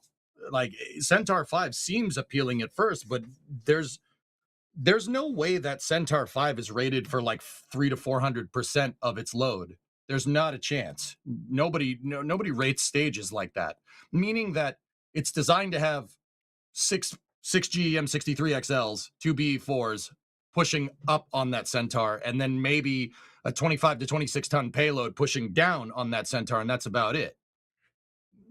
Yeah, see, there it is. Like, even look at all the jigs that they have. That's Max. You see the tooling jig that they have at the bottom? That's to stretch the thing to make sure it doesn't flop over. Right? Like, that's what I'm talking about, dudes. Like, I don't. That's not as easy of a solution as it has been perceived. I think they're going to find that out, and then you're going to have to go build a new adapter. Like, it's not just building another launch vehicle staging adapter. You're going to have to build a load deck reactor, because if you put Orion on top of it, it's going to crush that thing. Yeah, I don't know. Just a theory. Like my theory is, like, I don't think Centaur is going to be as easy as they think. And I think they're going to have to figure out another solution, to be 100% honest with you. I really, and like, once again, fellas, I've taken L's in the past, like about wild and crazy theories. I'm not trying to say this to be cynical or anything. I want SLS to work. I want, New Glenn to work. I want Starship to work. I'm just greedy at the end of the day. I want more rockets, not less. But I'm, like, Max, I'll ping it to you. Like, what if you could put any other upper stage up there? What would you do? What upper stage would you put up there? GS2. Like a GS2 right? would have been my other choice. But like, given all of the issues that you've just talked about, EJ. The people at NASA and the engineers that are hands-on with this hardware, they know this. Like they I can almost guarantee you, like, they took all of this already into the equation in putting this new version of SLS together. And it's going to be interesting to find out what sort of solutions they come up with to make it work. With that being said, given all of the problems listed and the solutions that they need to make the thing work, and they still deem that a more feasible solution than continuing with the EUS. I think that speaks volumes just to the actual state of that side of the program. Yeah, that's a good point. In when they made that decision. So my bet would have been this, or if I had to bet on what upper stage they were going to sub in for the ICPS, it would have been a GS2 derived system. Maybe not as long as the current one, because obviously, as we already talked about, they would have had to modify the actual VAB to make that even fit inside High Bay 3. So maybe like a shortened version of that. Like, that would have been like what I would have thought made sense. But they obviously are keen on trying to make Centaur 5 work. And just by, I think, I can, on paper, I think I think there is a lot of sense there to make enough of an argument for them to proceed forward with it, despite the problems at hand. So I'm just curious to see what solutions they're going to come up with to make it work. And hopefully we won't have to wait too long to see some either inspiration or teases of the actual solutions in play there. Could be a couple of years, could be 3 years, but hopefully we should find out sooner than later. Based off of EJ's demonstration, I just think they should use Yingling for the upper stage. There you go. Oh, I'm in, dude. Let's go. Solution solved. There you go. Just load it up with beer. Forget Carolox or Methalox. It would be what would you even call that? Hopalox. Beeralox? Hopalox. Beerlocks. Yeah. Are we making a brewery or a launch vehicle here? Wait a minute. Porque no los dos. Hey, there's an idea for one of the inevitable leftover Atlas V boosters. Brewing tank. First off, oof, Starliner. Second off, that's funny. Yeah. You know, I see Alex in the back channel saying, oh, the EUS doesn't have a production line and the SLS core stage doesn't have one either. Yeah, you can make that argument if you want, Alex, sure. You know, oh, they don't have a production line. Yeah, but, you know, we just saw another core stage get rolled in. And I know what you would say. And you'd be like, well, then, you know, they can't make them that fat. Well, I mean, clearly they can because here you go. What do you mean they don't have a production line? You're honestly thinking that scaling that production and trying to make that stuff faster is somehow a more difficult solution than going back into the wind tunnel and doing more analysis on like rating another upper stage for SLS? Man, I'll take the production line. Like, you know good and well that all the analysis that you're going to need to get that Centaur working, it's not an off-the-shelf solution. It really is not. You're going to have to, like, it isn't. Like, what you're saying, what do you mean is that there isn't anywhere where they were building like 50 of these at the same time? Yeah, but they don't need to. They don't need to. SLS is not a high. Yeah, SLS is not a high cadence vehicle. You don't need to build a production line. They already have it. Which, by the way, along these lines, Felix came in with the $20 super chat earlier saying basically the same thing, saying, EJ, you can have an EUS upper stage if you could find a contractor that can actually deliver on time and on budget. If Boeing had done what it was supposed to do, we wouldn't be trying to Kerbal rocket stages together. If Boeing had done what it was supposed to do, how many times have we said that in the last 10 years? But like at the same time, SLS was built already with leftover hardware, mostly leftover hardware from other programs. RS-25s, the SRBs from Shuttle, the ICPS is from Delta 4. The core stage was SLS. The core stage is heavily the core stage's construction is heavily inspired by the design of the external tank from Shuttle. Like there's like SLS is already kind of a Kerbal rocket. Like, so I feel like that argument is kind of redundant. It is basically. So like that's what I don't really kind of appreciate about that point. But yeah, it's going to be interesting one way or another to find out how they're going to make this work. Because at this point, it not working is not an option. Like, that is not the message that this current leadership has installed on their workforce, is that this not working failure. Well, where have we heard this before? Failure is not an option. I have right? it on a shirt. Like, it needs to work. It needs to work. And I think that the very smart people that have their hands on the hardware and the CAD drawings are going to make it work. It's just going to be a matter of how. No, yeah, see, that's what I'm getting at, dude. That's another thing. Like, sorry, I just want to say this real quick. Like, I'm not saying they can't do it. You can put a Centaur up there. What the argument is that that's going to take time. That's the argument. I'm not saying that can't be done. You could put an adapter up there with a load reactor and make it work. If that point was not conveyed correctly, that's my fault. But it can absolutely be done. It's just, remember, the question here is, can it be done by 2028? Right? Like, that's the question. Anyway, Sawyer, what were you saying? Well, I was going to say, they technically do have an EUS production rate. We have seen a render of a square, and they got that out in pretty fast time. So if they keep rendering squares, maybe eventually we'll get there. You know, I mean, you know who should have gotten the core stage contract, EJ? Who? Lockheed Martin. They made the external tanks. Yeah, they should have, but here's the other thing. I mean, this is turning into a tank wall structure, flame trench. I mean, the tank trench. The tank trench, the external tank that was not using billet aluminum. They were just making barrel segments and stir welding them together. And then the external tank, for simplicity of manufacture, was using manually welded stringers. The SLS core stage is completely different. The SLS core stage is made aluminum lithium, stir welded with a billet iso grid. It's a completely different manufacturing method. That's part of the reason why it took so long. It's not an external tank, guys. It really isn't. It's a completely different tank wall architecture. It's completely literally a whole new different stage manufacturer. from scratch. Yeah, it really is. It is. Yeah, it's a much more modern design, and I suppose they opted into that. They opted into that because, like, oh, that'll be good for long-term longevity. I mean, the reality situation is, if we did direct, we'd be on the moon right now. But that's, whatever. Oh, I know. Wow. That is not where I expected this whole conversation to go. But that was Yeah, very me either. interesting. Me either.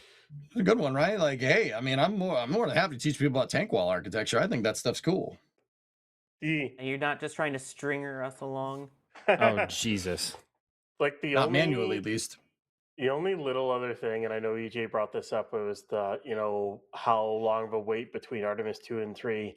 That's not going to be my biggest thing. It's going to be the wait between 3 and 4. Because you have to remember, to get to work Artemis 3, yeah, they need the landers working, but they don't need the refueling. I know everyone's like, oh, they'll start flying, they'll figure refueling out. Well, no one's ever done it before.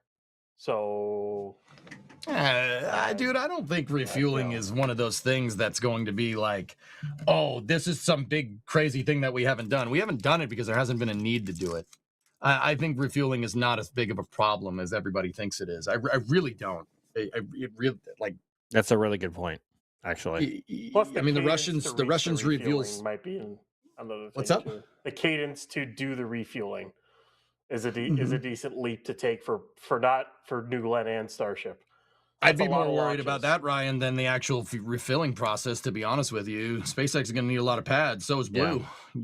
Blue ain't going to do that with one pad, and you're not going to do it with 2 pads either. No. Like, they need like 5 like to do this type of launch cadence, or at least another HIF or another transporter erector. Like, there's some serious scaling that needs to go on here on the ground, That being said, though, New Glenn is already working on a second pad, and SpaceX is already well underway in evolving construction over at Space Launch Complex 37, which itself will have 2 separate launch facilities and 2 catch facilities to support ships and boosters. So if we fast forward 3 to 4 years, I don't think that's going to be as big of an issue, because at least on SpaceX's side, they're going to have Pad 1, they're going to have Pad 2, they're going to have Pad 39A over at KSC, and then 2 more over at Space Launch Complex 37. Like, that's not going to be an issue for them, I don't think. I think Blue, on the other hand, their second pad. I don't know how long that's going to take. Honestly, that could take 2.5 years. It could take 5 years. It took them a long time to get their first pad for New Glenn up and ready. I remember seeing it being built back in 2020. And it didn't support its first launch until the first month of 2024. Oh, they didn't have a rocket to put on it, which is a whole different other thing. That's also true. Yes. Yeah, you could complete a pad, but not have the vehicle to actually go on the pad until later. Like Stoke, Pad 14, pad's basically done. Their pad is basically ready. Yeah, which is nuts in itself. All right, yes, folks, Jake is back, and he's matching Max with the orange and white. Yeah, oh my God. What do you know? They match. But yeah, I mean, they're already starting to pick up the pace of launches on the East Coast. I think once they have the second pad, that'll help with New Glenn. But I don't know. We'll see what their pad turnaround time ends up becoming. And of course, all of this ends up becoming GSC-derived problems because ground support equipment somehow, as complex as rockets are, it's the tubes and pipes and hard metal that you have on the ground that ends up being the issue more than the flight vehicle itself. Flashing back to 2020 there with a lot of issues between like August and like November. Exactly my thought. Oh God, the great GSE kerfuffle of 2020 was real. USSF 44. Oh my God. No, it was NROL 44, right? Yeah. But you also had, I think, 2 or 3 different Falcon launches, which were heavily affected by bad GSE. Yeah. Like bad enough to the point where Elon himself flew to Florida and said, "Hey, what the F are you guys doing?" Yeah, I mean, there was another launch where just after USS or NRL 44 had the on-pad engine shutdown, Falcon 9 had the same exact thing within the same year at the pad next door. So, yeah, that was wild. Also wild is the support we've been getting from you guys. Jane getting a print from shop.nasaspaceflight.com saying you guys at NSF are the best. What Friday nights are made for. Thank you all for the great coverage. We appreciate it. And Max, I think it was one of your prints actually. It was one of your Falcon Heavy launch prints. Nice. Cool. Turtle Sanctuary said, sorry I got here late. Did you already say the thing? He said the thing. The Flame Trench. He said the thing. And then this is a very serious question that we're all going to need to give our input on here. So, yeah. Crazy JR saying, wife is pregnant with our first son. Can't decide on the name between Orion, Draco, or Vacuum Optimized Raptor 3. The last one. The last one. Vorv. Yeah. The last one, if you Vor add 3. Stubby in there somewhere. Oh, no. No. No. No. Yes. No. Yes. No. Yes. Although, actually, another good name that I just heard of today could be Exo-Atmospheric Reaction Control System. There you go. It's like a daughter asking her mom, "Mom, why did you name me Rose? Because I love roses." Oh, thanks, Mom. Dad, why'd you name me? Like, why is my name the way that it is? Oh, because I loved whatever it was. Oh, thank you. Or no, how does that joke go? Yeah, I know what you mean. Name I a love kid Vacuum Optimized. Supersonic. Oh, yeah, because it's my retropropulsion. favorite. Thanks, Dad. You're welcome, Vacuum Optimized Engine 3. Or thanks, Right? thanks, exo-atmospheric deceleration burn. I mean, that would be cool. I mean, I know a lot of people who are named Artemis now. Multiple people who are named Artemis, and many of them because of the space program. Some unrelated, but some who have chosen to legally change their name to space-related vehicles, and it's amazing. So, just saying. It doesn't have to be a joke. It was mythology before it was space-related vehicles, but that's a whole other thing. So that is true. Yeah. Name them Ares 1. There you go. Ares 1X would be their name. So it's a great name. I was gonna say, you guys love Ares 1X so much. Why don't you name your child after it? There you go. Oh boy. Anyway, Ship 36. Ew, 36 or 26? Either. No. Either. Neither. No. Either. How about? Oh God. How about you name them Soyuz 5? Wouldn't that be a cool name? It's another single-stick rocket, right, Sawyer? Yeah. Isn't there a new rocket, EJ, now that is Soyuz 5 that is finally flown? Da, товарищ. Это хорошо. Huh? Oh, sorry. Exclamation point English. По-русски? No? Okay. All right. Well, Ruski.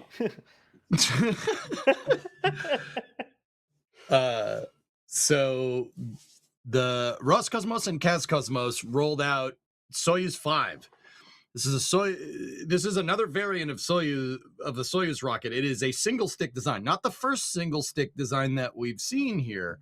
There was back in the day, there was the Soyuz 21V. 21V was a single stick Soyuz, but this is also a single stick Soyuz. So the first stage on this is using billet ortho grids, stir welded. We were just talking about that a second ago, and it has an RD-171MV, a similar style of engine to the Zenit boosters on Buran Energia for the people who like the Soviet space shuttle program. The Soyuz 5 launched from the site 45-1, which is a former Zenit pad. The Roscosmos was looking to replace the Zenit booster because, the Zenit core was made in another place that wasn't Russia. Let's leave it at that. Yeah. Another place it was made somewhere that wasn't. They wanted to bring the design in-house, we'll say. So the new version of Soyuz launched yesterday, and it did a suborbital trajectory with a block of concrete up on the top, mass simulator, and it worked great. Now, this is the Byturek program, which is a joint venture between Kazcosmos, which is the Kazaki space program, and Roscosmos, which is the Russian space program. And now, so the Soyuz 5, like I said, it's basically a regular Soyuz upper stage from like the 21A, but it has a RD-170 pushing behind it. That is the most powerful liquid fuel rocket engine ever flown, ever. Period. Full stop. Those things make 1.8 million pounds of thrust in the vacuum, 7,900 kilonewtons, which is it's packing a punch behind it. It's on And the first launch was yesterday. It's The only other rocket engine that's more powerful than that is one that flew on April 1st. And yeah, that's the solid rocket the 5-segment boosters. solid rocket booster. I mean, of course, the 4-segment shuttle one is more powerful than it as well, but as of actively flying engines, it's the solid rocket booster. It's the most powerful liquid engine there is. It's a Soviet design from basically the late 70s, early 80s for their Energia Baran, which then the side course then became Zenit, or flip flop. Basically, it's a Zenit core. But either way, it's I've been waiting for this thing to fly for a while, to see the new RD-171 fly. Once this is fully operational, and if they can get a crew and a cargo variant running, then the venerable R7 family will retire. But we're still a little ways away from that. Yeah, I'm just glad to see a variant of the RD-170 flying again, because it's an absolute marvel of engineering. It's what the RD-190 is based off of, and also the RD-180 that flies on Atlas. Because mind you, even though you see 4 engine nozzles, it is still a singular engine because it has a singular set of turbopumps and 4 separate combustion chambers. So that is why it is considered one engine. And it's just so cool to see. And also that big giant green flash at ignition of the T-Teb flowing into the combustion chamber is amazing. I don't know. It's just it's really cool to see somewhat old hardware being it's finding a modern use or a modern application for a really old but really cool engine design, as is obviously is the case here with the RD-170 on Soyuz 5. God, that thing's beautiful. Look at that. Does this almost feel a bit Falcon derived in a way, given the T-Teb ignition, the single stick, call it the Russian broomstick in this case? No, it's more Zenit derived. Yeah, no, I don't. It's Zenit derived. I get zero Falcon vibes from it at all. In Soviet fashion, or not Soviet, but Russian fashion, because they both do basically the same thing. It's hot stage for the second stage. Yep. Like almost every other Russian Soviet rocket to exist, basically. Yeah, it's hot. It just hot staging. So it's like they're allergic to OLED thrusters, or pushers or anything along those lines. But it's nice to see it finally fly, and it was nice to see it actually succeed. It sounds like it went perfectly. The suborbital trajectory went fine.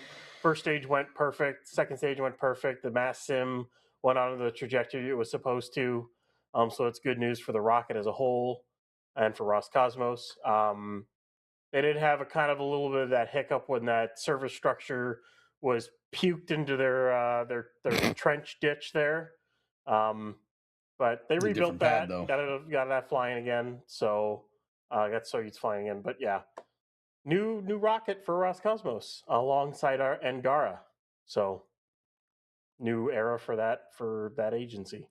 I really want to go to Baikonur, like really bad, to photograph like cool. Proton and Soyuz. Like, oh my god, like that is still on my bucket list to see an R7 derived Soyuz fly. Walk around Site 250.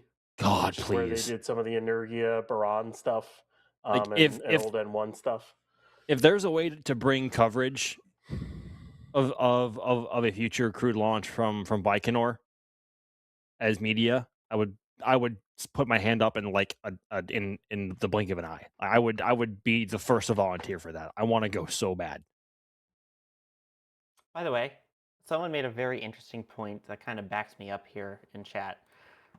So the other name for the Soyuz 5 is Sumkrat, which Sumkrat, when you translate it to English, is either Golden Eagle or Falcon. So it is a Falcon 5. No, it's the I always forget how to pronounce that one. It's the Batark project, basically, is what it is.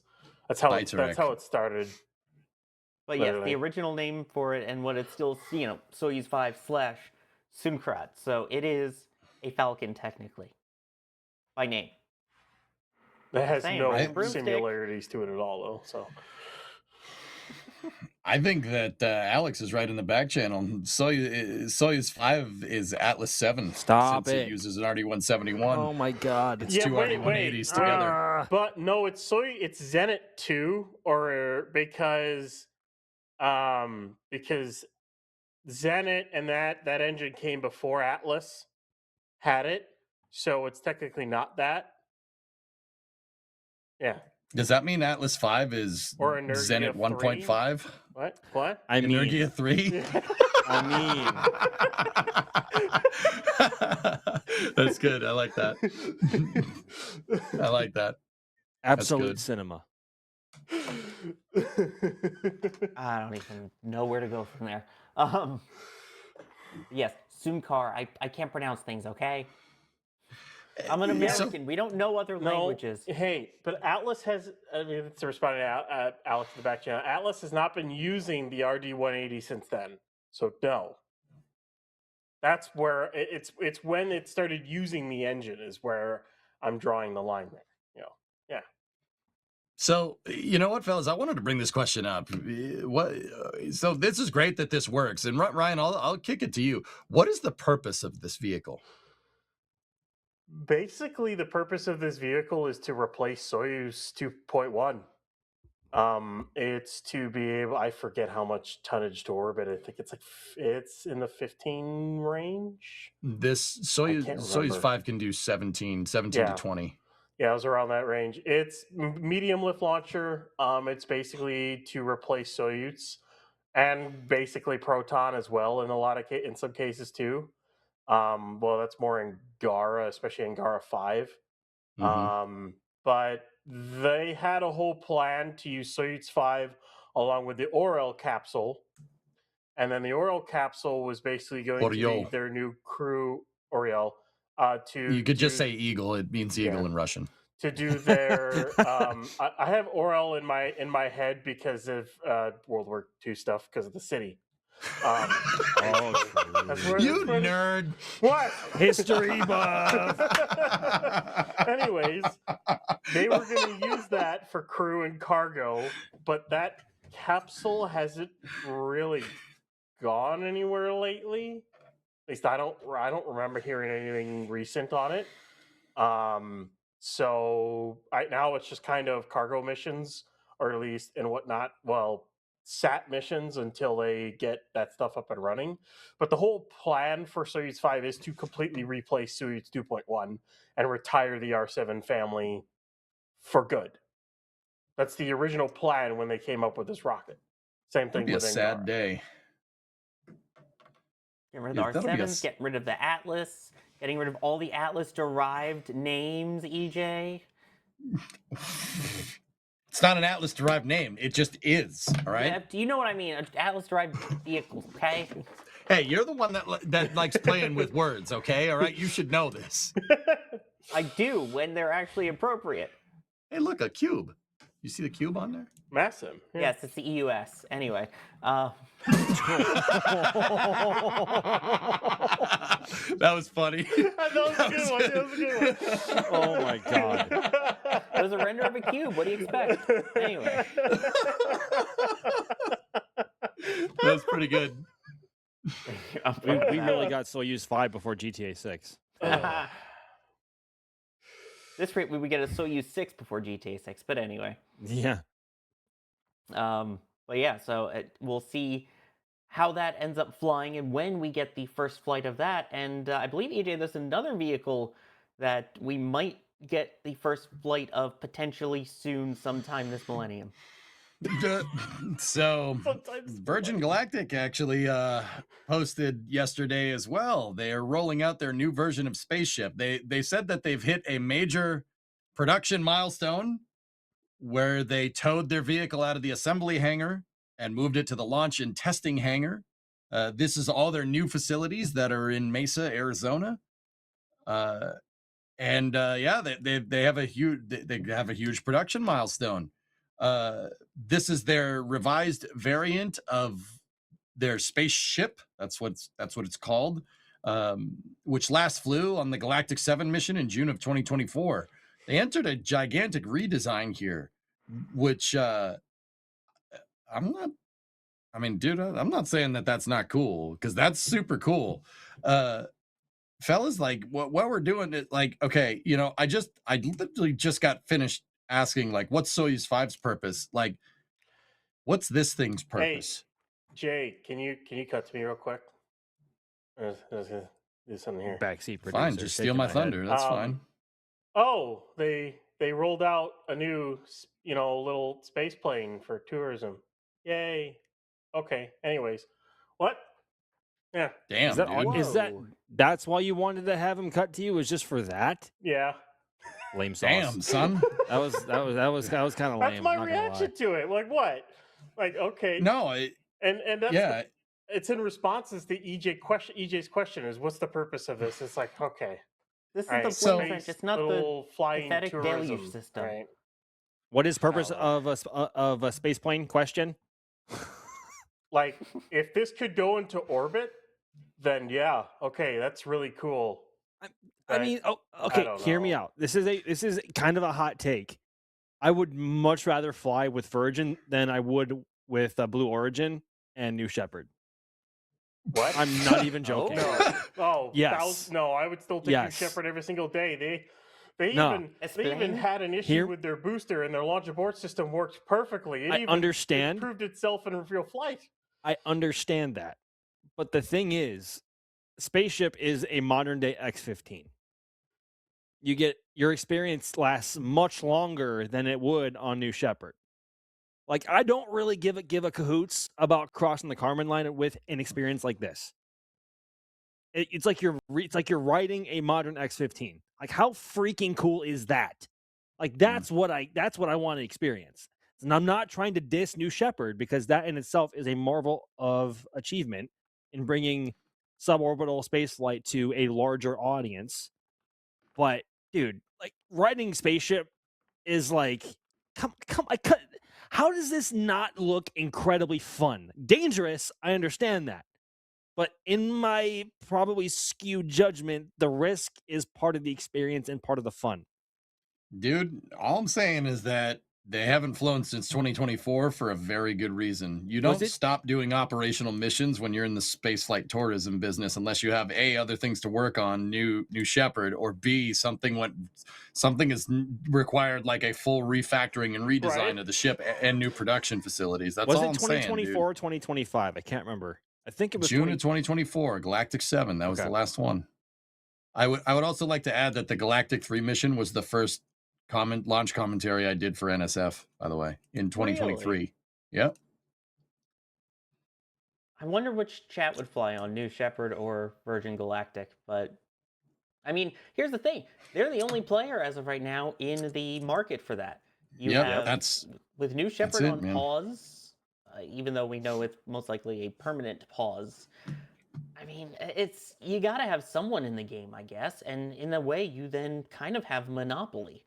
I don't know if that's a good or a bad thing, but that becomes your only way to do that and to get these experiments done where you're in microgravity for a certain amount of time. And I know when I was looking through their YouTube channel and all their, investor things that they're trying to sell to people, a lot of it is also, hey, this is a research platform. We can send people up there to do microgravity research. Also add in the fact that as of right now, the Zero G Corporation's plane is out of commission for servicing. I don't know when they're going to start flying again. It's been out for a while now. Yeah. So this really becomes your only option for microgravity research. It's true. I don't know. I just think I think it's a really cool concept, and despite the fact that they don't technically cross the Kármán line, I don't really give two cahoots about. I'm going to be completely honest. I don't care about that whatsoever. Because for something like this, the experience is what matters to me, and you are in the spacecraft, or I guess technically not spacecraft, but you're in spaceship for a lot longer period of time, both under powered flight and also just being carried up to your launch altitude for a lot longer period of time than you are for the entire experience with New Shepard. and for the kind of price tag that you are paying for this experience, I want a much longer duration of time just in the with the experience in general. And I don't know, I just think it's one of the coolest things ever. And again, in my probably skewed judgment, the danger probably adds to the excitement and the allure. But that's just me. I'm not married, I don't have kids, I can say that. So I mean, also the view that you get once it does the feathering and it moves the tail, you literally do like a whole yep, almost exactly. 180 in Virgin Galactic's vehicle. So that Exactly. is pretty cool to get to see more. And you But have a lot more space to move around in there than you do in New Shepard. true. Also, there has not been a pop star that has flown on this one yet. Oh God. Richard Branson isn't a pop star? I mean, it depends how you look at it, I guess. But yeah, I do love that feathering. Dangerous, but very cool. So, I don't know. Do you think we'll ever see this new vehicle fly, the new Delta class? Because I know we saw 7 operational flights of this one. Right now, as I mentioned, it's the only microgravity research option in the game in the United States. Yep. I mean, there's other things that you can do microgravity research on and that go to space. I'm just saying. It's a little bit cheaper, is it not, to spend, say, approximately $250,000 to do this versus having to spend millions to get something into space? Yeah. Do we know what the price of a ticket is? I'm trying to Especially remember if they considering they said what haven't it is. flown in forever. I want to say it was around $250,000 per ticket, or I thought that was the rough ballpark for both New Shepard and Virgin Galactic. I could be off on I that. think one was 250, the other was 350, and I think this Okay. one was more expensive. Still, $350,000 versus having to pay to send something all the way up into space. Yeah. On a 'Cause what's the price tag for a transporter mission spot? I'd have to look it up. I don't have it off the top of my head. I mean, you have the cost of getting on the launcher, then you have the cost Yep. of also maintaining it while it's in orbit, communicating with it, having people that keep track of it. There's a lot more involved, but Guys, Yeah, I thinking don't as I far don't as think the the- tickets I don't think the tickets are that prices. They're way more expensive than that. The New Shepard's into the millions. Pretty dang sure. I mean, I'd say at this point, I don't see this really as a space tourism business. If they want to get anything out of it, I could see it as a research platform. But I really feel like this would be not a great investment in space tourism. And it feels like right now, honestly, space tourism is kind of dead. Yeah. Kind of true. Killed Sad, by but true. its lack of success. Which goes back to my original point. What's the purpose of this vehicle? I think that the markets have changed. Like, this seemed like a good idea even just a couple of years ago, but I don't know. Maybe the timeline shifted or something. It doesn't.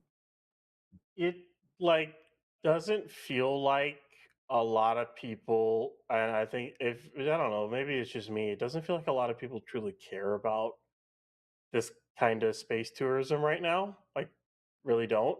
Like, I mean, if things died off with New Shepard, we don't. I mean, they paused it or canceled it or whatever they did with it. Now, granted, I think that's a lot. Some of that could be that the entire company wants to focus on Blue Moon and New Glenn because they you kind of need to get that going. But also, boy, it's taken Virgin Galactic a long time to get back into this. And I'd be curious to see how much it actually attracts, if truly. See, I'm not going to sit here and say that it's not cool. I mean, Max, you definitely have a point. The thing is superbly freaking cool. That's really neat what it does. I do dig it, but Ryan, I can't help but think like it took them this long to revise for the Delta class. Like, something wrong? Like they redesigned I don't know. their entire thing, be like, hey, yeah, new production facilities, like all that. Is there that much of a demand to build out an entire new production facility for a new class of vehicle? Like, that's what I'm kind of wondering. Like, I'm actually Like, surprised they had the money to do all that. To be entirely honest. that's what I mean. Like, is there really a market for this? Why push for it? I mean, maybe they know something we don't, and I would love like this is another one of those scenarios where I'd love to be proven wrong. That would be great. Please, make me eat humble pie. Like, I want this. All right, I want some of that humble pie. It's gonna be delicious, but I don't know. I just don't see it. Like, Yeah. I mean, it would be nice to see. Also, people saying that New Shepard was approximately $1 million and that Virgin's was $750,000. Wow. Okay. yeah, $750,000. Like, Yeah, that's kind of a lot. Yeah, but again, you're from wheels up to wheels down. You're in the air for a lot longer than you are for New Shepard. Just True. saying. What's not a lot is the amazing merch at shop.nasaspaceflight.com. Oh no, wait, we're not doing a merch plug. Sorry. Jesus. Hey, just saying, it is cheaper than a flight on New Shepard or Virgin Galactic to get something from the shop, That is a SMH, my factual spaceship. statement. including some of our awesome Starship merch too, because we might be sooner than we thought here. I know everyone's been waiting for Starship, so we might as well get to it. We are finally getting that much closer now to Starship Flight 12, thanks to some interesting things that we've seen filed and a new trajectory, it looks like, for the launch portion itself. Ryan, you are our Starship person here. I'm going to hand it over to you. Ryan, I Yes. had to say before you dive in, Ryan, I just have to say you were like chomping at the bit to get going at this. I had to point that out. Like you were like shaking your head, like in your seat, like come on, give this to me. Like go. So basically, we saw some notices get posted today for Starship Flight 12. No earlier than May 12th to May 18th are the windows. And the windows during those days start around 5:30 p.m. Central, and they look like I think they're about 2-hour windows or so with a little bit added on at the end. And yeah, it seems kind of surprising move especially after the doc that came out and they had some static fire aborts and other things, but we can go into that a little bit more in depth here later. But so one of the other biggest changes is we saw the debris areas as well as the trajectory is changed. For the first 11 flights, the trajectory was to go between Florida and Cuba and go to the north of Hispaniola and Puerto Rico. Hispaniola being Haiti and the Dominican Republic. That's the entire island. And then it would go north of the leewards and then down through the Atlantic Ocean, kind of almost around the Cape of Good Hope and up into the Indian Ocean, basically. Well, this time it's going to go a little bit more south. They're going to thread the needle between Cuba and the Yucatan Peninsula, between Cuba and Jamaica, then go south of Hispaniola and Puerto Rico, and then kind of go right between St. Vincent and Grenada.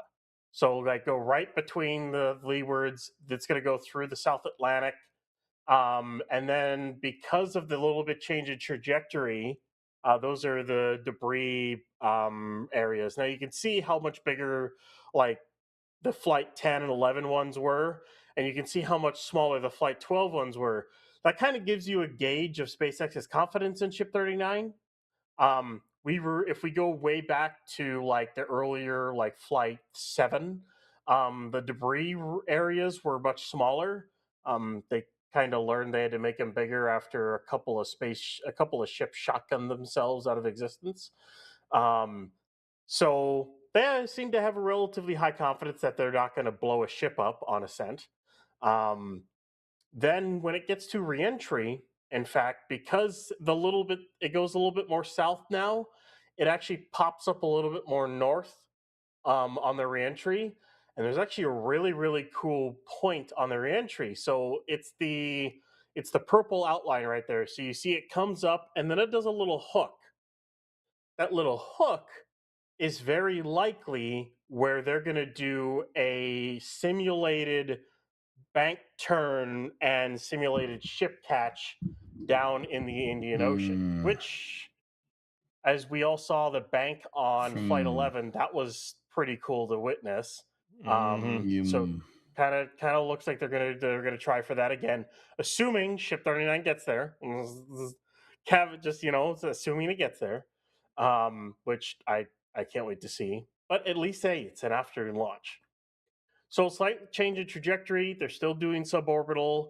And another thing to point out in the ascent trajectory, especially the debris area, you can see a much bigger area over the Gulf of Gulf of Mexico, where the booster might land or the booster would likely be. I think SpaceX is being extra careful in case this booster explodes on boost back burn or has some kind of energetic failure on the way down. There's like that little bulge you see to the green right there. It's a little bit bigger. I think they're being extra cautious with a brand new booster design and everything like that. So you can see where SpaceX thinks they've got more confidence in, and where they're trying to be a little bit more careful, and where they might be testing new things in this trajectory. So that's kind of the news we got today. I don't know. I was kind of shocked to see this come out. I don't think they're anywhere close to launching. They are certainly not in any way, shape, or form 11 days away from launching. I'm sorry, they are not. But I guess No, Mr. Cynical's back. Hey, yeah, what's yeah. up, Ryan? Hey, everyone. There's I'm back. Lenny.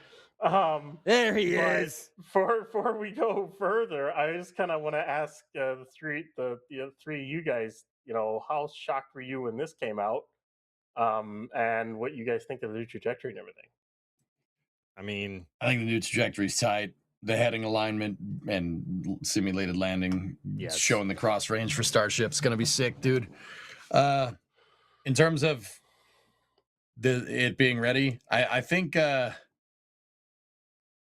mean, I would want the vehicles at the pad, but I mean, other than that, like maybe another static fire out of the booster, maybe. But you guys suppose you could do that if it's at the pad, Maybe we'll see. Like I think it'll go this month. Just really the question is when. I think I would second that opinion. I think that it's going to be launching in May. Just don't know when exactly in May, despite the actual windows posted here. The ship, as far as we understand it, is mostly ready. The booster, for once, is the big question mark in the launch equation here. Well, that on top of the actual pad itself, and more keenly, the flame diverter and water deluge system. That was the reason for the hard abort after about 3 or 4 seconds during Both aborts. during both aborts, correct. But most recently with the 33 engine static fire, which was cut short due to a sensor being broken off of the diverter and there not being subsequent readings to measure deluge pressure to make sure that it is sufficient, and that therefore SpaceX was kicked out, as they use it in their terminology from operations there. So that leaves us with 2 different paths forward here. Either they're going to roll Booster 19 back out to conduct another 33 engine static fire, or they're just going to roll out the booster and send it. I don't think the latter is going to happen. First and foremost, I think that of all things on the pad to make sure that they are working correctly, considering how much time you spent redesigning it and building it in the first place to be rapidly reusable, I would. My gut tells me that you would want to static fire at least one more time, especially considering how many engines you had to replace after the 33 engine test. I don't know. There's just way too many unknowns for them to not try and test again at a longer duration. Maybe in the realm of like 7 to 12 seconds, somewhere in there, maybe longer. But yeah, I think another static fire is more than likely in the works for Booster 19. But we'll have to wait and see what SpaceX ends up doing. Either way, depending, like barring any major issues found either on the vehicle or on the pad, I still think a launch in May in general is still quite possible. Just a matter of when. I mean, yeah, I think it's safe to say that we will see May, but also I think it's safe to say that a lot of it is going to depend on what ends up happening with the booster. Are Yeah. they going to static fire it again? And if they do, are they going to have to do like they did with this one and take engines apart and check them or potentially replace them? So I think that'll be the deciding factor is if they decide to static fire again, which I hope they do, and what the results end up being of that. But there Yeah. was an interesting question, and other Max Maks, not our Max, was Nice. asking, what's the point in changing trajectory? Ryan? So going more to the south, so one of the things that happened a lot, especially when they blew up two ships in a row, um, several airlines were a bit pissed off with SpaceX and the FAA in general because of the flight diversions and other issues that they had. If you go more to the south, all the flights leaving out of Puerto Rico or Hispaniola and going north up to the US are fine now. You don't have to worry about those. You only have to worry about flights coming up from South America or out of the Yucatan and Central America up towards the US. And you can just, for a little bit, you can route those over land and route it's kind of a better routing for airlines, honestly. Um, and not only that, if you were to have a ship explode somewhere near in the same area as like ship 33 or ship 34 did, most of the debris would end up in the Caribbean Sea, rather than and maybe a little bit of southern Haiti, but it wouldn't like litter the Turks and Caicos or anything like that. A lot of it would more of it would probably end up in the water than anything else. Um, that's my guess for the change in trajectory, more than anything else. Um, and I really don't. There really isn't much else to do it.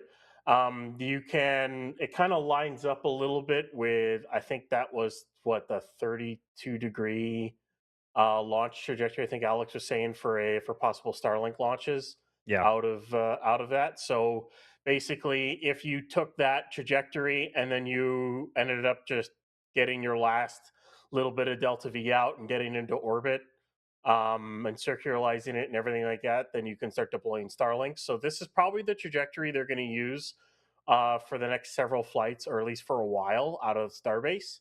So they verify the trajectory, make sure everything's good to go, make sure things work, especially with the hazard zones. There's no issues there.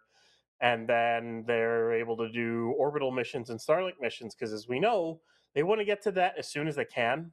Yeah. If this flight is perfect, they'll try to, based off the SEC filing and kind of what SpaceX seems to plan, my guess is they'll go to orbit on flight 13. They'll very likely deploy actual V3 Starlinks on that mission. I don't know if they'll do a full set. Maybe they'll do only like a half set because I think they need two loaders to do a full set. And right now they have only one loader. In fact, they're building a second loader over in Sanchez right now. Funny thing enough. So if they take those two loaders together, they should be able to fill an entire V3 ship full of Starlinks for a full load. But if they do that, then of course we don't really know where they would land on Flight 13. My guess is they would deorbit over like the Pacific and one of the Pacific zones that they have. And then Flight 14, if both those are fine, you get the sign off. You come back over southern U.S., just south of Los Angeles, and try for a catch, assuming things go well. Now that's assuming things go well is the thing, and it's kind of ties into the Artemis 3 as well, and everything else. Is SpaceX needs this flight to go well more than anything. Honestly, I think a lot of the future of the company rides on this flight. Yeah. If It's this kind of scary. fails in any spectacular way, they're not in a great place. Now, granted, Booster 20 was just recently finished stacking. It finished stacking only like 2 days ago. They got to finish kitting it out. Chip 40, as of right now, is supposed to go to Massey's, I think, in like 8 hours. I think the closure starts at 2 a.m. at this point. So in about 8 hours, Ship 40 might be leaving for Massey's. Still waiting for that stand to go into Mega Bay 2, as far as I know. But so Flight 13's going, but They just started Chip 41 and they haven't started Booster 21 yet. So there's that whole thing there. So they need this flight to go well. They have definitely taken their time with testing it. And as for making that, making this window, like to lay out everything they have to do. So basically, they have to finish up the booster and finish up the ship. They have to put the payload on the ship, which they could be doing sims, they could be doing real sats. We don't really know what they're going to put on this ship right now, not until they actually do it. And then they need to roll the booster out. I think they absolutely need to do another static fire. They absolutely cannot afford to just roll these two vehicles out, stack them, and hope the deluge system works. They can't do that. They cannot afford to do that. Why go through all the rigmarole of closing everything down just to have another deluge abort at T0 or close to, or like T minus 10 seconds or something? I think they need to do another 33 engine static fire, try to get a full duration this time around, make sure the deluge works, make sure the booster works. And I think at that point, you then roll booster back, inspect the engines, FTS install, roll the booster back out, then roll the ship out, stack them, and do a wet dress rehearsal, because that still needs to get done with how new the pad is. There's also a new test tank they literally just installed over at Massey's. It's a booster landing tank. They're going to do a little can crushing on that. So that plus 18.3 that's still getting tested, plus S39.1 that's still getting tested. I don't know if they're postponing some testing till after Flight 12 or if they want to try to get some of this other stuff done. But there's definitely a lot of check marks to still happen. And then not only that, regulatory speaking, I don't think they have a launch license for this flight at all. I'm pretty sure that last one doesn't really cover how new this vehicle is. It's not really the same vehicle that other launch license covered. So they might need to get a new one there. So there's a lot to still do. I think they make it in May, but it's more towards the end of May, if anything. So I think to kind of reemphasize what you were saying, or part of what you were saying earlier, Ryan, is maybe most people don't realize just how much is actually riding on how well this flight goes. Not just in the near term, but the long term, at least in terms of the next maybe 3 to 5 years. If Flight 12 does not go well, either on the booster side or the ship side, either side of the equation, that puts timelines in jeopardy for not only just NASA's HLS missions and commitments, but also Starship operations here in Florida.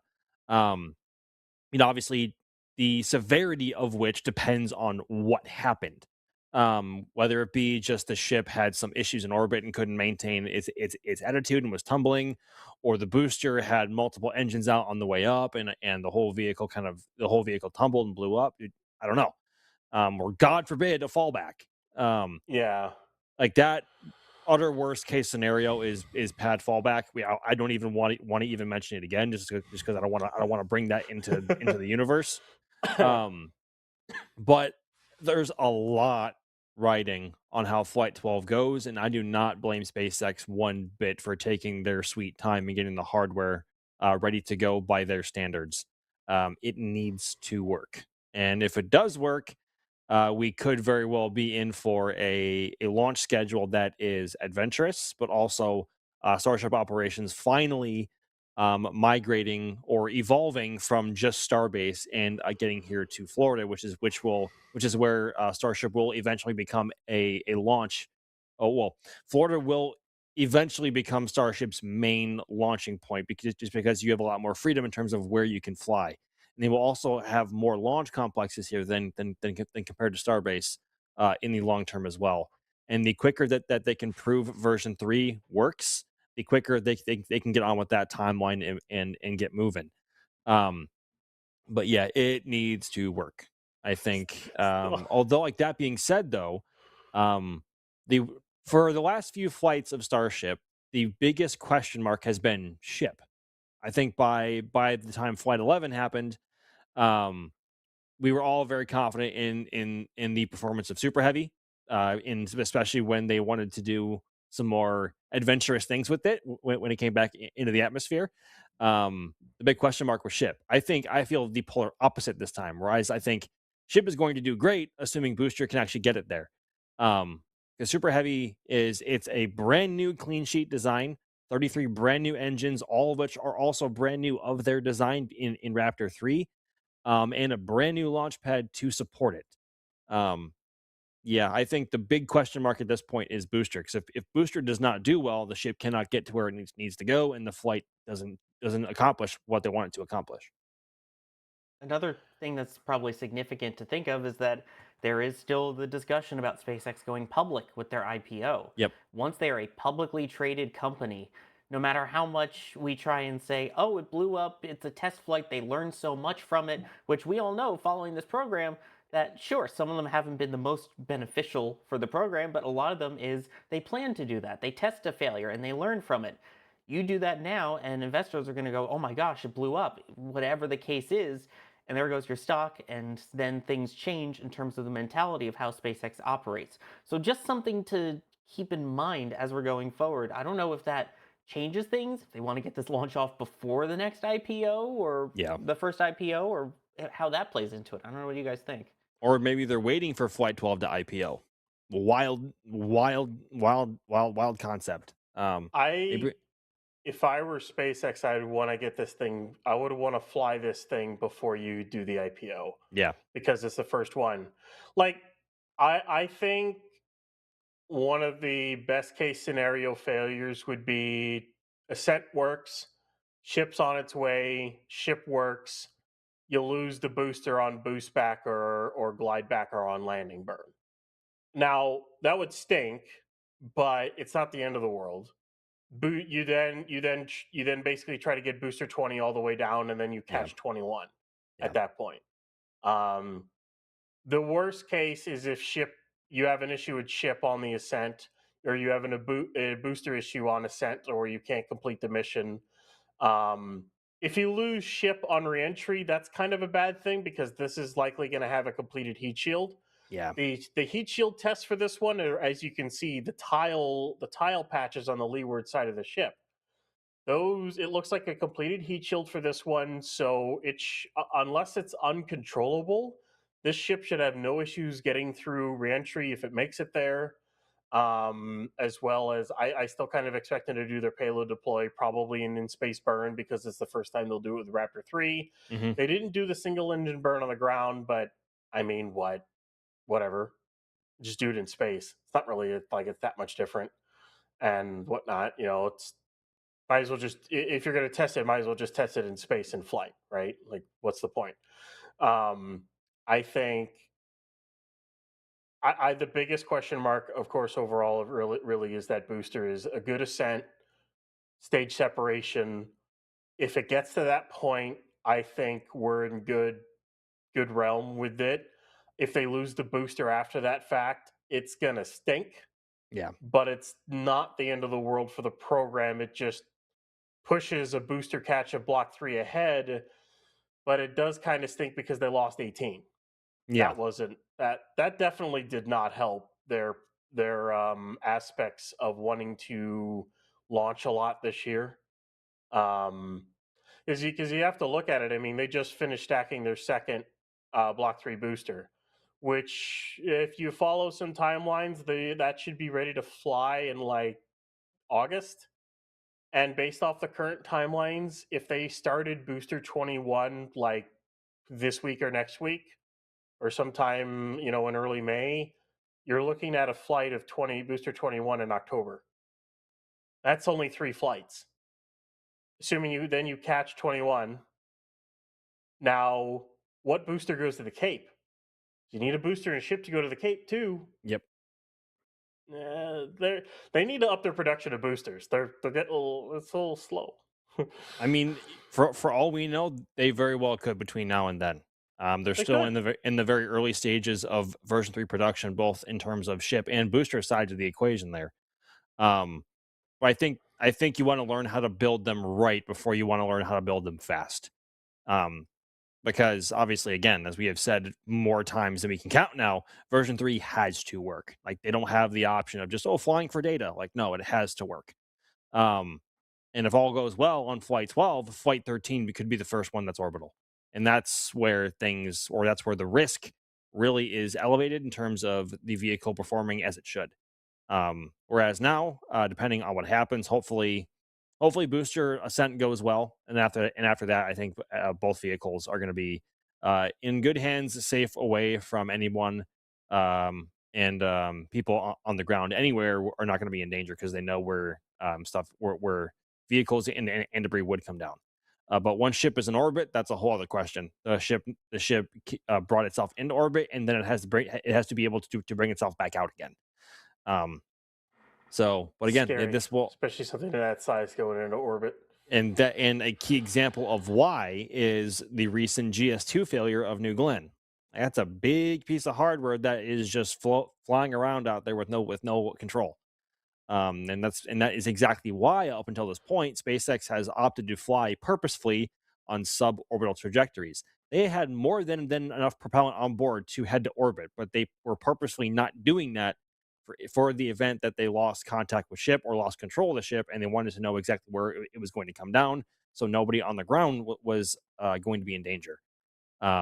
So yeah, I feel like we're just a broken record at this point talking about Flight 12 risk and how we hope it'll go, but like I don't think we can emphasize enough of how big of a challenge it has been to this point for SpaceX to get here, but just also on the other hand, how well it needs to go for this program to continue at the rate that not only SpaceX wants it to, but also NASA wants it to, because there's a lot more riding on the program than there was even 2 years ago.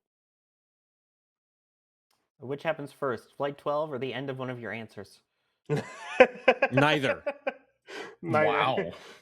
I mean, sorry, yeah. I had to.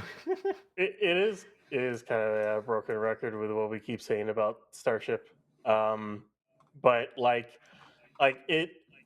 we've had to talk about Flight 12 for a while now, and Yeah. here's a fun fact. If it were by some magical miracle, to go on May 12th, that would be 211 days since Flight 11. Oh. That would be 1 day shy of the record between full stack flights, which was Flight 1 to 2. Oh. That was 212 days. I don't like so that. Very, very likely, though, it will break that record, which would be past May 13th, to where it'll be the longest drought between full stack flights. But let's be honest, that drought was because they had to redo the entire foundation of the pad, install a plate, introduce hot staging, test the hot staging, which they did pretty late in that design. My dad, they did that like last minute. Test all that stuff with the new pad systems and then launch. This is literally brand new pad, brand new booster, brand new ship, all clean sheet from scratch. It's impressive it's only been a little over 200 days. It's impressive, to be honest. It's been a couple of years in the making. Yeah. It really is. I mean, it's tough seeing a vehicle that has so much riding on it at this point. But then again, the same was with Artemis 2. There was so much riding on that launch and everything being successful, and it was.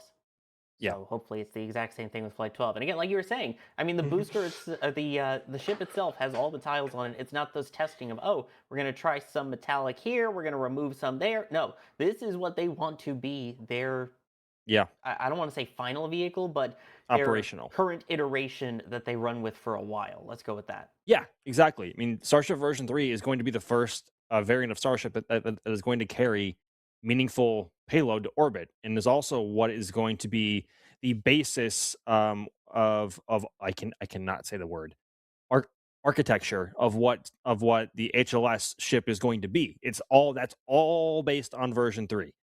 So it needs to perform, as version 3 is not going to be sticking around for like 3, 4, 5 flights like version 2 did. Version 3 isn't in it for the long haul. Like it's gonna be here for a while. Yeah, because I think we can all just try and block 2 out of our minds that it never happened. It was all in your imagination, minus the booster catch. The biggest thing to we won't see Block 4 until the gigabays come online. because you need a bay of that height in order to build the Block 4 booster, the extended version of booster. They could, in theory, build the extended version of ship right now. The problem is the booster technically wouldn't have enough Delta V or be powerful enough to really loft it up with any sort of good payload capacity. That's kind of where you need the extended booster from, and especially better engines. So there's no point in making the extended ship at this point if you can't really utilize it. So why do it? So that's just kind of put on the back burner. And of course, they want to test the Block 3 design and then they'll stretch it, basically. And anything they learn from flying this design, hopefully like 30, 40, 50 times before they try to introduce the new one or more, they can put in everything they've learned and design it and make Block 4, basically. That's kind of what they're hoping is, because the transition from Block 2 to 3 was a brand new pad entirely. The transition from Block 3 to floor means they have to take the ship QD arm and move it up, basically a rung. There's an extra set of hinge points. They would have to move it up on the tower, and that would mean taking that pad offline for probably at least a few months. Or so, in order to disconnect all the lines, move it up, and then reconnect everything in and test it. And then of course, once you do that, you can't fly Block 3 out of that pad anymore. It has to be Block 4. So that'll whenever that happens, that's the change they'll have to make. But Block 3, this design with additions and modifications as they fly it here over the course of this year and next year, is going to be designed for Starship for the foreseeable future, at least the size of it and whatnot. And it needs to work, and I hope it does. I think it will. They've learned a lot. 11 full stack test flights plus all the suborbital flights. They've definitely learned a lot of lessons, a lot of ways of how not to do things, and a lot of ways of how to do things. I mean, biggest example, just look how beautiful that ship QD looks. Yeah. Compared to the old one. Yeah. They learned how to build a launch pad. I mean, Pad 2 in itself looks like a complete launch pad and not one that was kind of built with the hopes that it'll work. Like, Pad 2 was designed to work from the get-go. And it looks so much better. What? Like, Pad 1 is the bare minimum. We're going to get a couple of test flights out of this. We're going to learn a bunch of stuff, learn how to build a pad, learn how to launch this vehicle, and then we'll go from there. That's kind of basically what Pad 1 was, a test stand, booster test stand turn launch pad, basically. Am I a terrible person that I was just looking down at my shirt? I don't know if you can have me do a Ryan Weber and put me full screen, Jay. Sorry. So yeah, I have my Chip 35 achievement unlocked, didn't blow up. Is it bad that I just realized that I should probably take a Sharpie, make this a 6, and then have it cover up the NT, and then have it say did blow up? That's just terrible mean. Person. Shop. That's just mean. It's a little late for that, but I mean, I say that because I see people already saying, is it too soon to speculate when we get booster catch and when we get ship catch? No, I don't think it's too soon. I mean, I think the most reasonable timelines for that are going to be, assuming Flight 12 goes well, and they're not going to be attempting to catch the booster on this one, is what I would like to. I would not. It isn't what I would like to believe. It's what my gut tells me, just in terms of safety in the event something goes wrong. They want to learn how a version 3 booster behaves on its own before they opt to bring it back. So assuming Flight 12 goes well, booster side, at least on the booster side, they may attempt to catch the booster on Flight 13, and then on Flight 14, assuming all goes well on ship with Flight 14, if that is the first to go orbital 13, maybe the 14 will be the first to try and catch a ship from orbit. So I think those are the timelines that we have to roughly go off of right now. But again, literally everything in the Starship program beyond May or June of this year will all wait to pivot on how Flight 12 goes. Like, we cannot emphasize enough, again, how important this mission is. So not only is it us like just trying to get our fix of Starship again because it's been a while, but also it's a really, really important mission. So fingers crossed, all goes well, and then it happens soon. So I'm a little cautious about mid-May happening, just because of everything Ryan has already talked about, and I'm not gonna rehash any of that. But I still am a believer that May is still very much on the table for Flight 12 getting off the ground. So I guess the other question then to continue with is here, what do we still have to come before Flight 12? Because I saw El Huto was asking, could the FAA license be an issue for Flight 12? I'm surprised it hasn't been released yet. I mean, if we go back to the old days, they weren't releasing them until like 3 days before flight, sometimes 2 days. And then, of course, of SN8, well, that's a whole nother story. Yeah, But well, what do you think? I think that it should not cover. I doubt it covers what they have now. Oh, there you go. I'm the pessimist. There you go. I like the new title. I doubt it covers this new vehicle because it's a new vehicle, new pad. The launch location is the same because it's still Boca Chica, Texas, Starbase, Texas. But as for the vehicle, it says Starship Super Heavy. Well, granted, this is still Starship Super Heavy. It's not the same thing that launched on Flight 11, not even remotely close. It is 9 meters wide and it is stainless steel, but that's kind of where a lot of the similarities end. It is a Raptor engine, but it's not Raptor 2, it's Raptor 3 now. So I think they'll need a license update. I don't know when that comes out, but my guess is that comes out closer to when like this, then maybe the next static fire for booster is done, or when the wet dress rehearsal is done and the data is good, and if the FAA is confident in stuff and gives that sign off. I think that's probably when it'll come out, much closer to launch on this one. And then that'll likely be a more encompassing launch license. So it'll probably cover flight. It'll cover flight 12. Now, if flight 12 goes perfect, they want to go to orbit on flight 13, they will have to get a modification to the license again if they don't already get it, which would allow them to deorbit from orbit. Because technically they can go to orbit, but they can't deorbit. It's kind of a weird way the license is worded, but basically they would need a permission in order to do that, and then they would get that, and then at that point, basically that license covers almost any launch from Boca from then on. Then I think the only other thing would be landing the second stage at the back at the launch site is about the only other sign off they'd have to get. After that, they need a launch license for 39A at some point because they don't have that either. But that's a whole other can of worms. Hey Ryan, I have a question for you. This is a genuine question that I want to know.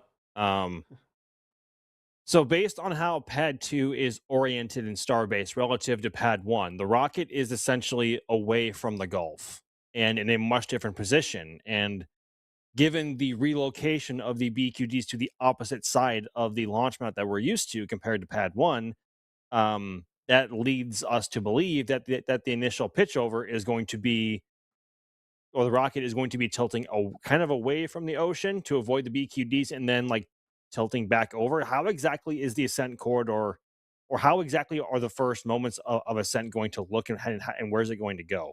Is it going to overfly Pad 1? Should be the same thing as Pad 1, lift off, pitch over. That's about all it should do. But is it going to pitch? So I can't. I know. It's literally just going to go up and straight over. Like it's not really. There's nothing to avoid because by the time it's pitched over enough that it goes over the tower, the Pad 1 tower or tank farm or whatever, does it go kind of over the tower or kind of thread between the tower and the tank farm?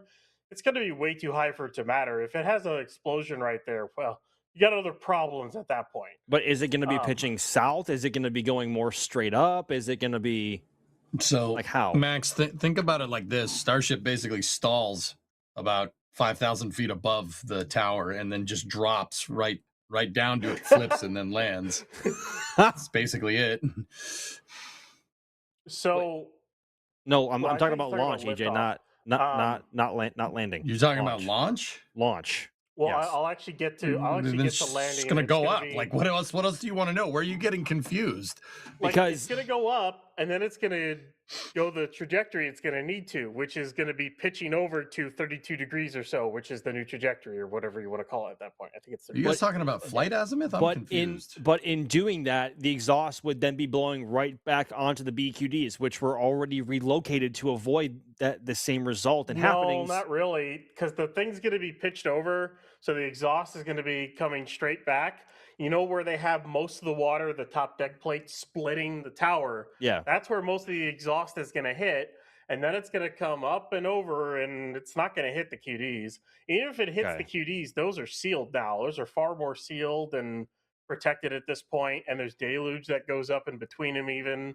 I'm just having a tough time visualizing it because it's oriented so differently from pad 1, and I'm also mentally preparing myself as what Alex said here. In order to roast the QD, the booster QDs, it would have to lift off and then head into the tower. Yeah. To roast the QDs. Yeah, which we hope it never does. It better not do that. That'll be a real roasted. bad day for everybody if it does that. Yes. Ryan in the back channel bet. I hope that never happens. No, don't do that. Don't do that, please. Oh man. Yeah, no, all I can think was like, but from The Office when Michael goes around, boom, roasted. Boom, roasted. In this case, it would actually be boom, and it would be roasted. Anyway, I don't know what my brain is doing today. It's like it's gonna come down right over the top of the tower, and then it's gonna flip and burn like only a couple hundred feet above or several hundred feet above Pad 2's tower. It'll flip, burn, the exhaust will roast the new cladding on top of the tower, and then it'll back in and get caught. There's a reason why they put that cladding up there. It's because they expect the ship exhaust to hit it. So they don't want to, which that might look really, really cool when it happens. Just seeing the ship exhaust go against the top of that tower. I don't know about you. I hope SpaceX put a camera up there so they can see that flip and burn. Similar. Oh, to you know they're going to. You know they're going set up. to. Like if you go look at the top of that tower right now, they're getting set up to put banks of cameras up there. They just haven't installed them all yet. Mm-hmm. Probably an IMAX camera again, right? I know they had one on Pad 1 for a while. Yeah. I do like how the poll for a mid-May Starship Flight 12 launch was either yes or no. I'm Ryan Weber. Amazing. Well, that means that a lot of those people lied on that poll because Ryan Weber's right there. I'm right here. Unless there's other people named Ryan Weber here. Ryan Weber is here, there, and everywhere. But the probability of there being that many Ryan Webers out there watching the stream concurrently at the same time is very low. I think you guys are lying. But not non-zero.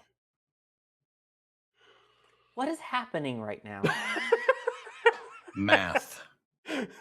Live math. We don't do math on stream. We saw how that went earlier. Okay? You guys don't. I do it all the time. I was saying it for your protection. Earlier we had Bideford with a $25 super chat saying... Changes the subject. You know it. Starship 39, Booster 19, Starbase, SPMT moving to Massey's tonight. Want SpaceX and NSF merch. Wait, what's this about SPMT moving to Massey's tonight? What's going on with this weekend? Ship 40.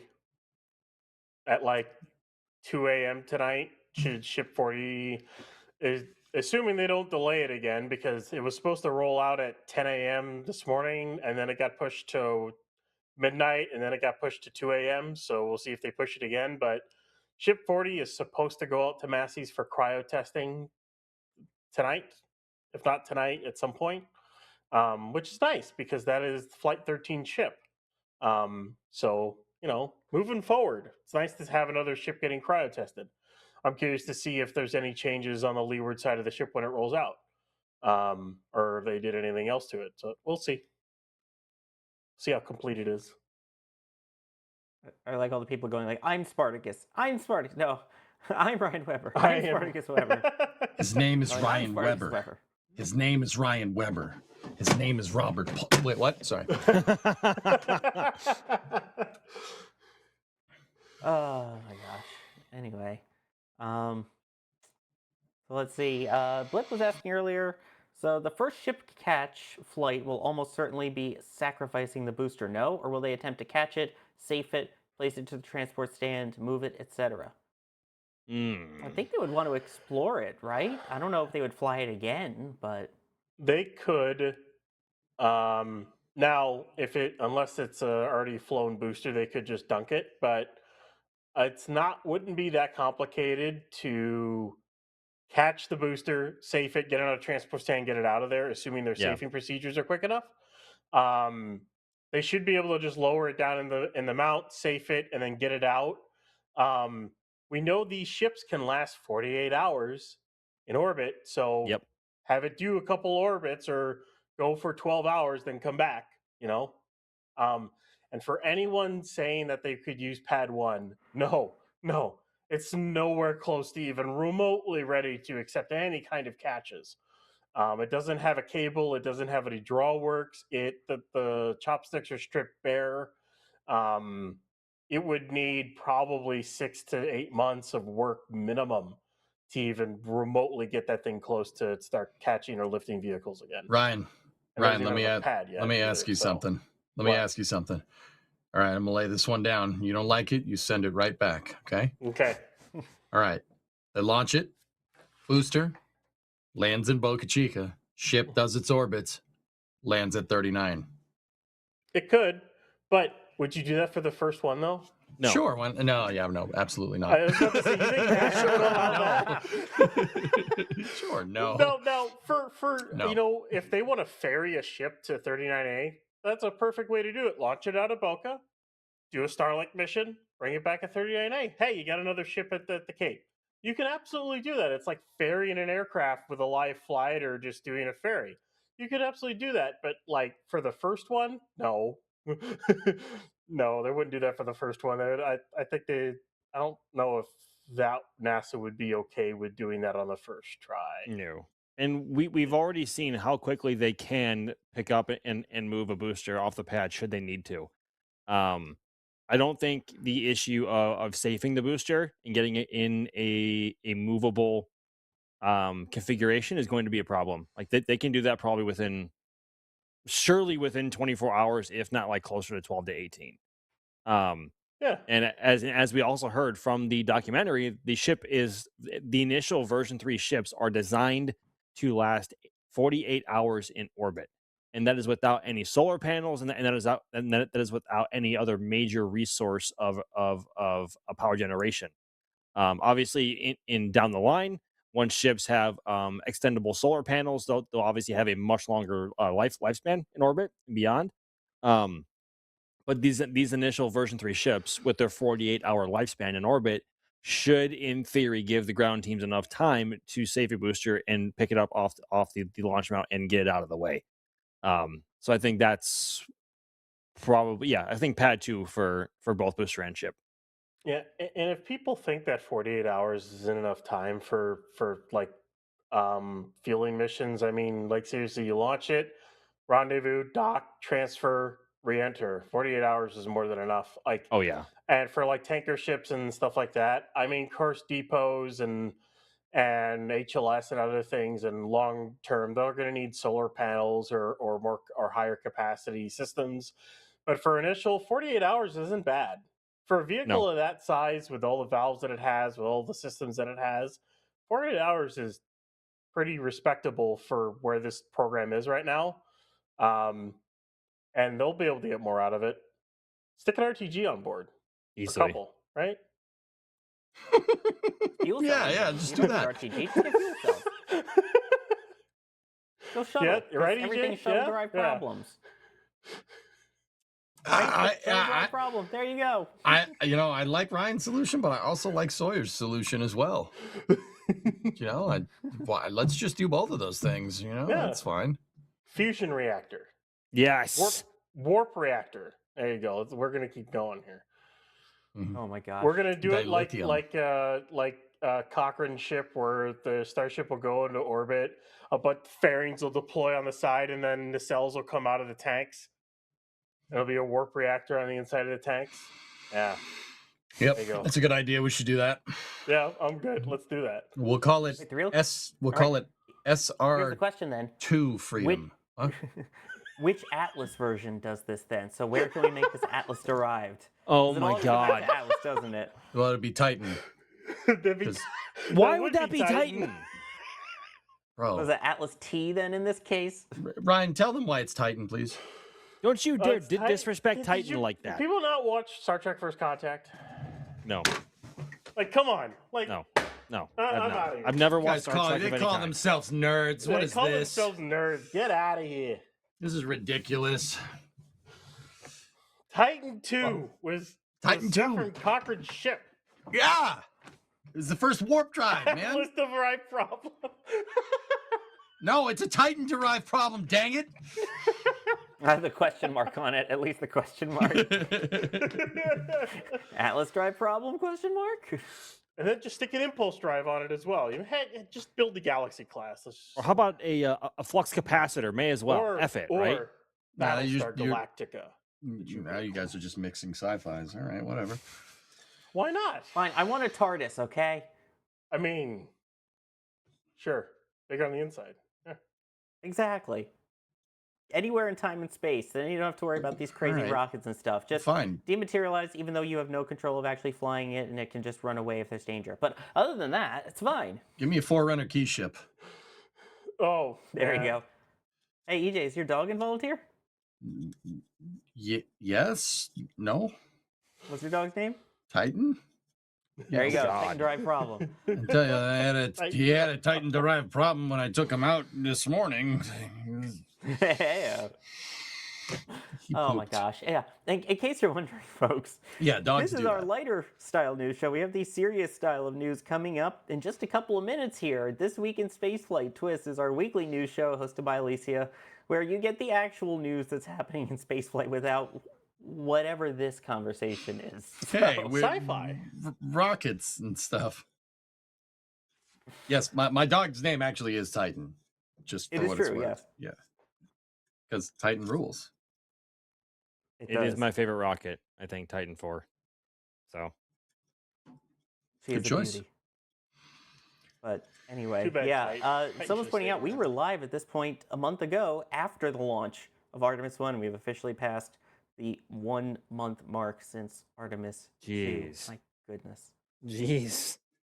I don't like it. No. Quick, let's go to Twist then. Let me thank the people here, of course, first. By the way, if you want to watch Twist, you don't have to go anywhere. This will automatically redirect you once this show is over. So I guess we'll just go down the line of who I have on screen from left to right. EJ, thank you for joining. Oh, thank you for having me. Sorry about missing kind of the latter half of that. I had to go to the bathroom and then return some videotapes. Anyway, no, thank you for having me on here. I do appreciate it. I know it's a privilege being on here. Appreciate everybody's time. Thank you very much. I do stream over on Twitch, twitch.tv/EJ_SA. It's also double streamed to YouTube, but not when we're doing Flame Trench because that would be silly. Anyway, thank you. It's fun. Sawyer, back to you. Thank you. Thank you as well, Max Evans, for joining too. A pleasure as always, everyone, and thank you very much for coming to hang out with us tonight. We are finally nearing to some more Starship activity, and we may be closer than we think. So cross your fingers and stay tuned. Yes, by the way, did I say Artemis 1 originally earlier? I then did. tried to say Artemis 2 after. You did. You did. Yeah, we were Whoops. live for Artemis 1 back in 2022 at this point. All this time we go, oh no, EJ needs to bring out his L again for me, doesn't he? No, I was actually gonna say Starbase Live has been live for that long. So no, what you said was not false. Just saying. It's a True. technicality, but I'll take it. Thank you all for joining Ryan Weber. Pleasure as always. Always fun to get on Flame Trench, talk Starship, talk everything else, and yeah, hopefully I can't wait for Flight 12 at this point. It's gonna be awesome, one way or the other. Now, according to you, you can wait because it's gonna take longer. Sorry, man. No, you're not. You're not sorry at all. You know you're You're not sorry No. at all. You shouldn't No, be. no, That I'm was not. You'll hysterical. never be sorry for that. No, I'm not. Yeah, you're right. You're right. As much as we push Ryan Weber's buttons, the one pushing the buttons, pulling the levers for the stream today has been Jay Keegan. I'm Sawyer Rosenstein. I have been your host for this Flame Trench. Have an amazing weekend, everybody. I know I plan on actually finally sleeping with this nice little break from launches after a wild April. I would say wake me up when September ends, but we have Starship in between there, so don't worry about that. Stick around for Twists, everybody, coming up right after this. Have a great one.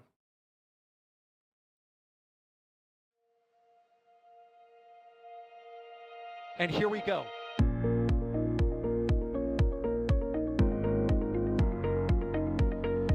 There's the W. Here's ignition. Doubling up. Did he just do a kerbal? Back to the moon and beyond. Put that in the big bag, you know. Back at home, we all have a lot of work to do, but from here, Earth sure looks like a perfect globe. Propulsion continues to be normal. We did have an observation. Equalizer. 343 unfolds to go. It's orange. Water towers can fly!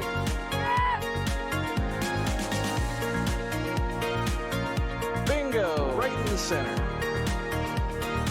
Where's Jacqueline? There it is! That was surreal. That's not what we want to see. No.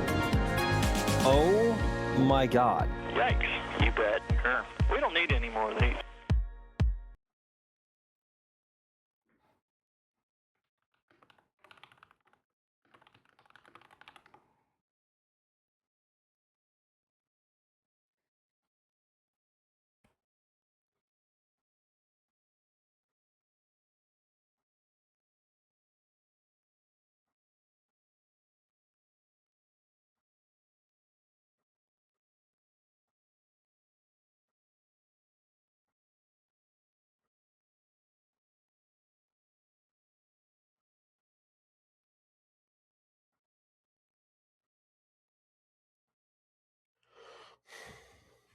Jesus. Were our mics Jesus, still live catching at the all end? the 'Cause flack people here. heard typing.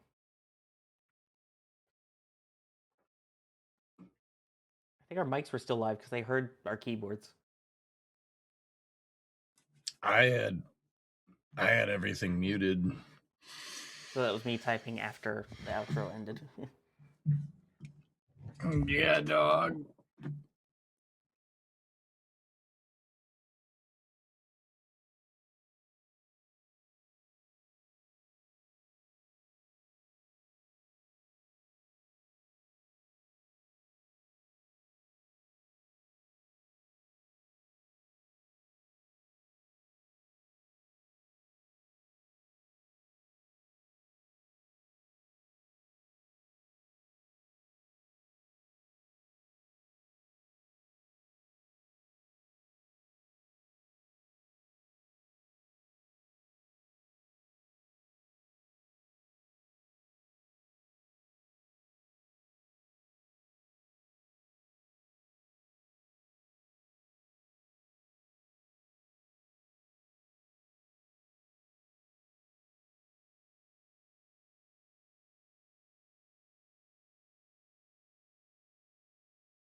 Ah, there we go. I'm back.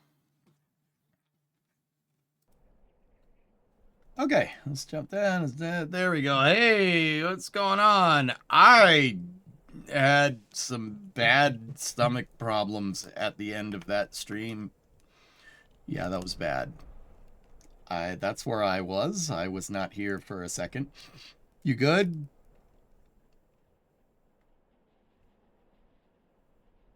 Yeah, I'm all right now. Do you have Taco Bell? No, that's like worrying. I don't know if I got like some stomach flu or something, dude. Like, ugh. Wait. Does EJ have an aeronautics degree? No, I don't. I'm self-taught, dude. I'm self-taught. I'm just a nerd. That's all. Just a nerd that streams on Twitch.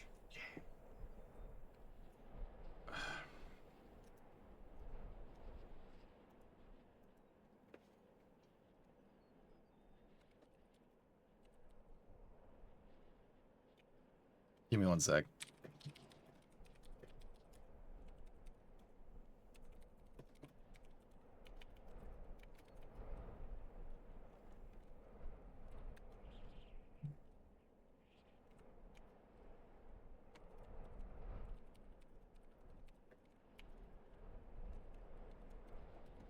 Discovery, go at throttle up. All right, can we please watch the new BF6 roadmap video? Yeah. He's just the kind of guy that reads the space shuttle operation manual. Yeah. No, I like rockets, dude. That's where that ends.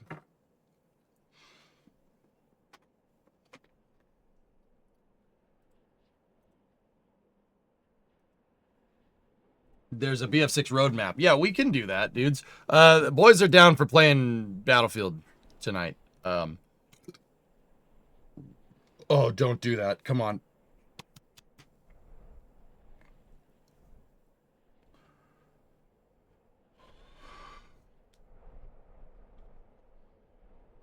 Spoiled. The jury's still out. All right, I think I'm all right. How you feeling? I'm not you boys not doing very well, but I'll be okay. I'll be okay. If I blow chunks, it'll just be better we'll make live stream fails and it'll be great.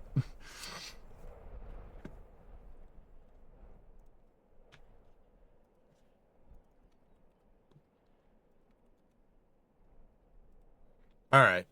Let's switch over to BF6, watch the roadmap vid, and then we'll go. I gotta also get YouTube up and running.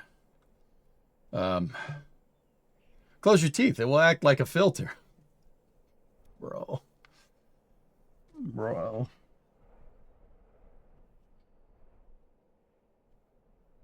Blowing chunks on stream is classic streamer behavior. I get the tech reading. The first chapter book I ever read was the manual for our dot matrix printer. Oh, nice, dude. Nice. You need an abort button. You can take her to Houston. Copy. Toilet is powered. Waste tank purge. All right, let's switch this over here.